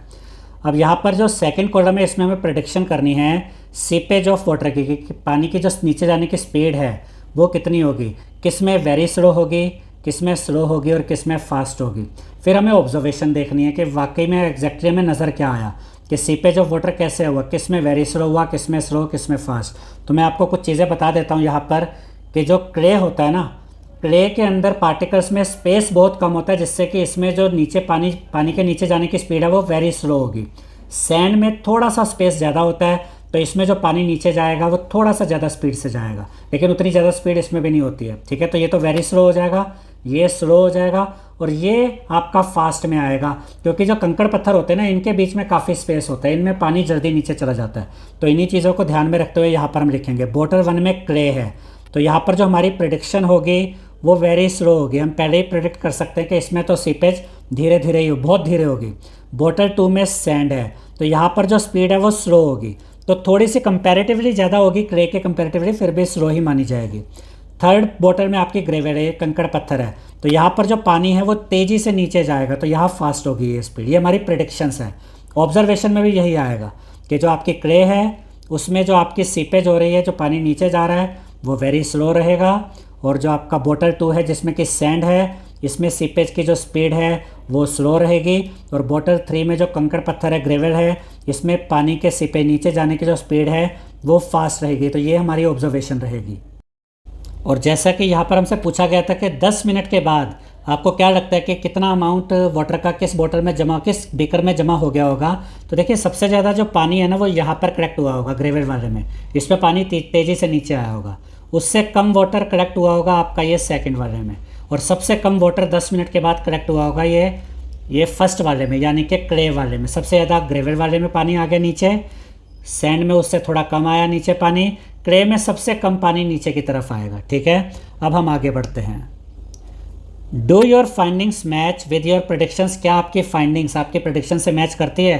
तो यहाँ पर मैंने आपको ये प्रेडिक्शंस भी बता दी थी और यहाँ पर ये ऑब्जर्वेशन भी बता दी, तो हम कह सकते हैं कि हाँ जैसा हमने प्रेडिक्ट किया था वैसा ही हमने ऑब्जर्व भी किया है। अब देखिए क्या बताया गया, you may have observed that water seeps fastest through gravel, ये मैं आपको पहले बता चुका हूँ, वही चीज़ें यहाँ पर लिखी हुई है कि सबसे ज़्यादा तेज़ी से जो पानी नीचे जाएगा वो ग्रेवल वाले में जाएगा जहाँ कंकड़ पत्थर होते हैं। स्लोअर थ्रू सैंड, और जो सैंड है उसमें थोड़ा सा धीमा जाएगा, एंड स्लोएस्ट थ्रू क्ले, और क्ले में तो सबसे धीमा जाएगा। वाई इज़ इट सो, ऐसा क्यों होता है ये भी मैं आपको बता चुका हूँ, सारा स्पेस की बात होती है। कि जो खाली जगह होती है बीच की। The space between gravel particles are wider, यानी कि जो ग्रेवल पार्टिकल्स होते हैं, कंकड़ पत्थर होते हैं, इसमें खाली स्पेस ज़्यादा होता है। जैसा कि यहाँ पर आप ये देख सकते हैं ना, ओपन स्पेस काफ़ी दिखाया गया है। कंकड़ पत्थर में खाली स्पेस ज़्यादा होता है तो पानी जल्दी नीचे चला जाता है। When compared to those in sand and clay, अगर आप सैंड और क्रे के कंपेरिजन में ग्रेवल के पार्टिकल्स में जो स्पेस है उसको चेक करेंगे तो ग्रेवल्स के पार्टिकल्स में ज़्यादा स्पेस होता है सैंड और क्ले के कंपैरिजन में, तो पानी जल्दी नीचे चला जाता है ग्रेवल पार्टिकल्स वाले केस में। अब आगे देखिए, हैंस वाटर कैन सीप through the gravel more easily, इसलिए कंकड़ पत्थर से होकर पानी ज़्यादा ईजिली नीचे चला जाता है। In this way water seeps beneath the surface of the earth, इस तरीके से पानी अर्थ के सरफेस के नीचे जाता है। This process of surface water seeping through soil and rocks is called infiltration, यानी इस तरीके से जो पानी सॉइल और रॉक से होता हुआ नीचे जाता है, इस प्रोसेस को हम क्या कहते हैं? इनफिल्ट्रेशन। यहाँ पर इमेज में भी आप देख सकते हैं, यहाँ पर इनफिल्ट्रेशन, यहाँ पर आप देख सकते हैं ये कंकड़ पत्थर है, यहाँ से पानी नीचे जा रहा है, तो ये जो पार्ट है ना, यहाँ पर जो ये प्रोसेस है जिसमें कि पानी नीचे जा रहा है, इसको हम क्या कहते हैं? इनफिल्ट्रेशन। अब इसके बाद क्या होता है? Water can infiltrate more readily if the spaces between soil and rock particles are wider, open and interconnected, यानी कि जो पानी है वो और ज़्यादा तेज़ी से इन्फिल्ट्रेट हो सकता है और ज़्यादा तेज़ी से नीचे जा सकता है अगर जो सॉइल है, अगर जो ये सॉइल है और जो ये रॉक है, अगर इसके पार्टिकल्स में ज़्यादा स्पेस होगा, ज़्यादा खाली जगह होगी, ज़्यादा ओपन स्पेस होगा और ये आपस में इंटरकनेक्टेड होंगे तो पानी ज़्यादा तेज़ी से नीचे जा सकता है। जैसा कि यहाँ पर आप देख भी सकते हैं इस वाली इमेज में, यहाँ पर ये जो सॉइल है और इसके अलावा ग्रेवल यानी कंकड़ पत्थर है, इंटरकनेक्टेड मतलब आपस में जुड़े हुए हैं, स्पेस भी इनके अंदर होता है, इनके अंदर खाली जगह हो जाती है काफ़ी, जिसकी वजह से पानी इसमें से होता हुआ तेज़ी से नीचे चला जाता है। ये लिखा भी हुआ है, water readily moves and is stored where space are wide, open and connected. अब ये पानी ग्रेव और सोइल से होता हुआ नीचे चला गया, इनफिल्ट्रेशन वाला काम तो पूरा हो गया। अब इसके बाद ये पानी यहाँ नीचे कहाँ आके रुकेगा? ये आके रुकेगा इस लेवल पे, इसको क्या कहा गया है? एक्वीफर। इसको क्या कहते हैं? एक्वीफर। अब ध्यान से देखिए, इसी टर्म को अब हम समझने जा रहे हैं। The water that seeps through get stored in the pore spaces of sediments and the openings in the rocks beneath the surface as ground water, यानी कि पहले तो सॉयल और ग्रेवल से होता हुआ पानी नीचे आया, ठीक है? सॉयल और ग्रेवल से होता हुआ पानी जो नीचे आया, इसको हम क्या कहेंगे? इन्फिल्ट्रेशन। यहाँ से पानी इस तरीके से ऐसे नीचे आ रहा है, ठीक है? इस तरीके से नीचे आ रहा है और अब ये फाइनली यहाँ से तो नीचे आ रहा है, लेकिन स्टोर का हो रहा है, स्टोर यहाँ इस लेवल पे आके हो रहा है। इस लेवल पे ये पानी जो है स्टोर हो रहा है। यहाँ पर आप देख सकते हैं ना, ये पानी यहाँ पर देखिए, अब सारा यहाँ पर ये स्टोर हो गया, ठीक है? अब ध्यान से देखिएगा, the water that seeps through get stored in the process pores space of sediments and the openings in rocks beneath the surface of ground water, यानी जो पानी सीप होकर नीचे की तरफ गया था, फिर वो सेडिमेंट्स और रॉक्स की जो ओपनिंग्स होती है उसमें जाकर फिर वो पानी स्टोर हो जाता है। इसी चीज़ को आगे बताया गया है, the underground layers of sediments and rocks that store water in pore spaces are called aquifers, यानी कि जो अंडरग्राउंड लेयर ऑफ सेडिमेंट्स होती है और रॉक्स होती है जिनके पोर्स में पानी स्टोर हो जाता है, इनको हम एक्वीफर्स कहते हैं। अब देखिए, this is the water we extract by digging wells or drilling bore wells into aquifers, यानी कि यही वो पानी होता है जो कि हम कुएं खोद के या हैंडपम्प के द्वारा या ये बोरवेल ड्रिल करके यहीं से हम पानी निकालते हैं। यानी जो आप ये कुएं खोदते हैं, जो बोरवेल खोदते हैं, वो जब यहाँ पर वो पहुँच जाते हैं तो यहीं से वो पानी फिर ऊपर खींचा जाता है, एक्सट्रैक्ट किया जाता है। जैसे कि यहाँ पर आप देख सकते हैं ना, ये वेल है, कुआं खोदा गया है, या बोरवेल भी कह सकते हैं कि बिल्कुल यहाँ तक आया, देखिए ये यहाँ तक आया, तो अब इसको यहाँ पानी मिल जाएगा तो यहाँ से फिर ये पानी ऊपर खींच लेते हैं। अब ये पानी कितनी गहराई पर मिल सकता है? This water may be a few metres to hundreds of metres below the ground, ये पानी कुछ मीटर से लेकर कुछ 100 मीटर नीचे तक हो सकता है, डिपेंडिंग ऑन द लोकेशन। ये लोकेशन पर डिपेंड करता है कि कितनी गहराई पर यह पानी मिलेगा। तो यहाँ पर दो मेन चीज़ें हमने देखी, एक इन्फिल्ट्रेशन यानी पानी जो सीप होकर नीचे जाता है, नीचे जाना, ये इन्फिल्ट्रेशन हो गया, और नीचे जो सेडिमेंट्स होते हैं, जो रॉक्स होते हैं जिनके पोर में जाके ये पानी स्टोर हो जाता है, इनको हम कहते हैं एक्वीफर। अब आगे देखते हैं, however ground water is not unlimited, लेकिन ग्राउंड वाटर अनलिमिटेड नहीं है, ऐसा नहीं है कि हमेशा यूज़ करते रहें। The growing water requirements of an increasing population have led to excessive ground water extraction, क्योंकि पॉपुलेशन बहुत बढ़ रही है तो उसकी ज़रूरतें भी बढ़ रही है, उसके हिसाब से बहुत ज़्यादा ग्राउंड वाटर को एक्सट्रैक्ट भी किया जाता है, जिसकी वजह से जो पानी है अंडरग्राउंड वाटर है इसमें कमी आ जाती है, क्योंकि अंडरग्राउंड वाटर का एक्सेसिव यूज़ होता है, ओवर यूज़ होता है। Additionally, decreased vegetation cover and increased concrete surfaces in urban areas have limited water infiltration। अब क्योंकि शहर जिस तरीके से हम शहरों में देखते हैं कि खेतीबाड़ी कम है, हरियाली कम होती है, बल्कि कॉन्क्रीट सरफेस जैसे कि तारकोल वगैरह की सड़कें बनाई जाती है, सीमेंटेड सड़कें बनाई जाती है, तो वो जो पानी के इन्फिल्ट्रेशन के लिए, पानी के नीचे जाने के लिए जो जगह होनी चाहिए वही ख़त्म हो जाती है। पानी नीचे ही नहीं जाएगा तो ग्राउंड वाटर नीचे इकट्ठा कैसे होगा। लेकिन जहाँ पर भी वेजिटेशन ज़्यादा होता है, खेतीबाड़ी होती है या हरियाली ज़्यादा होती है और कंक्रीट सरफेस नहीं होते, वहाँ पर जब बारिश पड़ती है तो पानी बड़ी आसानी से नीचे चला जाता है। लेकिन अर्बन एरियाज़ में अब जो अंडरग्राउंड वाटर है वो इसीलिए कम होता जा रहा है कि पानी के नीचे सीप होने के लिए, रिस्क कर नीचे जाने के लिए जगह ही नहीं होती। एज अ रिजल्ट इसकी वजह से क्या होता है, ground water is getting depleted, तो ये नीचे जो ग्राउंड वाटर है वो कम होता जा रहा है। To address this, rain water harvesting and recharge pits are used to replenish ground water. तो इसके लिए फिर क्या किया जाता है कि जो रेन वाटर होता है, रेन वाटर हार्वेस्टिंग यानी रेन वाटर को स्टोर करके रखा जाता है। इसके अलावा ऐसे गड्ढे खोदे जाते हैं जिनमें कि पानी इकट्ठा हो सके और फिर वो नीचे सिप होके यानी कि रिस्क कर नीचे जा सके और नीचे जो पानी की कमी है उसको पूरा कर सकें। यानी कि जो काम पहले नेचुरली हो जाया करता था, हर जगह पानी आराम से नीचे चला जाया करता था, अब शहरों में क्योंकि मजबूत और पक्की सड़कें बना दी जाती हैं तो पानी के नीचे रिस्क कर जाने की जगह ही नहीं बचती, तो उसके लिए भी अलग से गड्ढे खोदे जाते हैं जहाँ से पानी इकट्ठा होकर नीचे ग्राउंड वाटर नीचे इकट्ठा दोबारा हो सके, जो पानी की कमी है वो पूरी हो सके। अब आगे देखिए, hence the water cycle ensures that ground water sources are recharge. अब ये जो वाटर साइकिल होता है कि पानी इवेपोरेट होकर ऊपर गया, फिर वो पानी बारिश के रूप में नीचे आया, तो इससे ये होता है कि जो ग्राउंड वाटर होता है वापस रिचार्ज हो जाता है, thereby helping to ensure a sustainable ground water supply. तो इससे जो ग्राउंड वाटर सप्लाई है वो एक उसकी एक श्योरिटी रहती है कि हाँ ये बना रहेगा, सस्टेनेबल ग्राउंड वाटर सप्लाई हमेशा बनी रहती है। किसकी वजह से, वाटर साइकिल की वजह से। अब इसके बाद क्या बताया गया देखिए, since water scarcity makes life difficult, यानी पानी की कमी की वजह से जीवन मुश्किल हो जाता है। People have developed different ways to conserve water, इससे लोगों ने पानी को बचाए रखने के लिए अलग अलग तरीके अपना लिए हैं, अलग अलग तरीके डेवलप कर लिए हैं। फॉर एग्जाम्पल इन लद्दाख, यहाँ पर एग्जाम्पल के रूप में हम लद्दाख को लेते हैं। People have developed innovative ways to conserve water by making ice stupas during the winters, यानी कि विंटर के समय पर लद्दाख में जो लोग हैं वो क्या करते हैं, वो आइस स्तूप बना लेते हैं पानी को बचाए रखने के लिए। ठीक है, अब ये आइस स्तूप कैसे काम करता है, इसके द्वारा कैसे पानी को कंजर्व किया जाता है, वो यहाँ पर अब हम देखेंगे। अब देखिए, during the spring season in Ladakh, यानी कि लद्दाख में जब स्प्रिंग सीजन होता है, स्ट्रीम्स ऑफन ड्राई अप, तो वहाँ पर जो ये नदियाँ होती हैं ये सूख जाती हैं अक्सर। ठीक है, leading to scarcity of water, इससे पानी की कमी हो जाती है।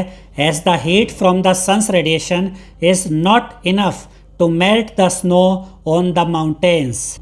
और स्प्रिंग सीजन में पानी की कमी इसलिए हो जाती है क्योंकि जो हीट है, जो सन रेडिएशन से जो हीट आती है वो इतनी नहीं होती कि वो पहाड़ों पर जो बर्फ़ जमी होती है उनको पिघला सके।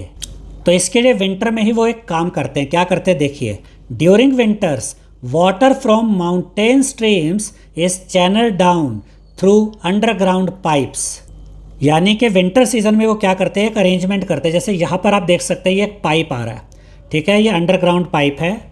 तो जो भी माउंटेन स्ट्रीम्स होती है, पहाड़ों पर जहाँ कहीं भी जैसे ग्लेशियर होते हैं वहाँ से जो भी पानी रिस रहा होता है, जो भी पानी होता है वो इन पाइप्स के थ्रू नीचे आता है। ग्रेविटी की वजह से बड़ी स्पीड से नीचे आता है। तो यहाँ पर कोई ऐसा पंप या मोटर नहीं लगी होती, लेकिन ग्रेविटी की वजह से पानी यहाँ से बहुत तेज़ी से नीचे आता है। अब उसके बाद क्या होता है, this water is then spread into the cold air. अब ये पानी ऐसे आया। अब यहाँ पर एक सिस्टम लगाया जाता है स्प्रे करने के लिए। ये पानी इस तरीके से ना बाहर स्प्रे करता है, और बाहर बहुत ज़्यादा ठंड होती है, तो जब ये पानी स्प्रे करता है तो ये जम जाता है, और फिर ये जैसे नीचे आके ना ऐसे बर्फ़ के रूप में, ये ऐसे कोनिकल शेप में ये पानी ऐसे बर्फ़ के रूप में फिर ये धीरे धीरे जमना शुरू हो जाता है। पहले स्प्रे हो रहा है, स्प्रे होके नीचे आया और फिर इस तरीके से ये यहाँ पर इकट्ठा हो जाता है। वही यहाँ पर लिखा है, देखिए इसको एक बार फिर से पढ़ते हैं। This water is then spread into the cold air. ये पानी ऊपर ठंडी हवा में स्प्रे होता है।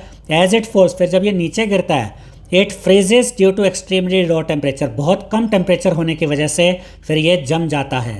अब उसके बाद देखिए, the ice builds up layer by layer, फिर लेयर बाय लेयर ये आइस एक के ऊपर एक इकट्ठी होती जाती है, creating a tall cone shaped structure. यहाँ पर एक ऊंचा लंबा कोन की शेप का एक स्ट्रक्चर बन जाता है। ठीक है, कोन ऐसा होता है ना आपका, इस तरह का एक स्ट्रक्चर बन जाता है। कॉल्ड एन आइस स्तूपा, इसको आइस स्तूपा या आइस स्तूप कहते हैं, आप इसको आइस स्तूपा भी कह सकते हैं। एज शोन इन फिगर 7.13, जो यहाँ पर आप देख सकते हैं। The ice stupa melts slowly during spring, और स्प्रिंग के सीजन के दौरान ये जो आइस स्तूपा ये धीरे धीरे मेल्ट होता है, प्रोवाइडिंग वाटर फॉर फार्मिंग, इससे खेती के लिए पानी मिलता है, and other needs through out the summer, और दूसरी ज़रूरतों के लिए भी पानी मिलता है पूरे समर के दौरान। यानी कि गर्मियों के दौरान जो पानी की ज़रूरत होती है फार्मिंग के लिए, दूसरी ज़रूरतों के लिए, वो इन आइस स्तूपा से लद्दाख के लोगों की ये पानी की ज़रूरत गर्मियों के समय पर पूरी हो जाती है। अब इसके बाद यहाँ पर ये चैप्टर की समरी दी गई है। ये सारे पॉइंट्स हमने आपको बहुत ही अच्छे से एक्सप्लेन किए हैं, और इन सभी पॉइंट्स को आप रीड ज़रूर कीजिएगा, क्योंकि जब आप इनको रीड करेंगे तो आपके इस पूरे चैप्टर की बहुत अच्छे से रिवीजन हो जाएगी। और ये सारे पॉइंट्स आप चेक कर सकते हैं कि वीडियो में हमने ये सारे पॉइंट्स आपको क्लियर किए हैं। आई होप स्टूडेंट्स आपको हमारा ये वीडियो पसंद आया होगा। अगर आपको हमारा ये वीडियो पसंद आया है तो इस वीडियो को लाइक करें, शेयर करें, हमारे चैनल को सब्सक्राइब करें और बेल आइकन बटन ज़रूर दबाएं, जिससे हमारी हर नई वीडियो का नोटिफिकेशन आपको मिलता रहे। Thank you.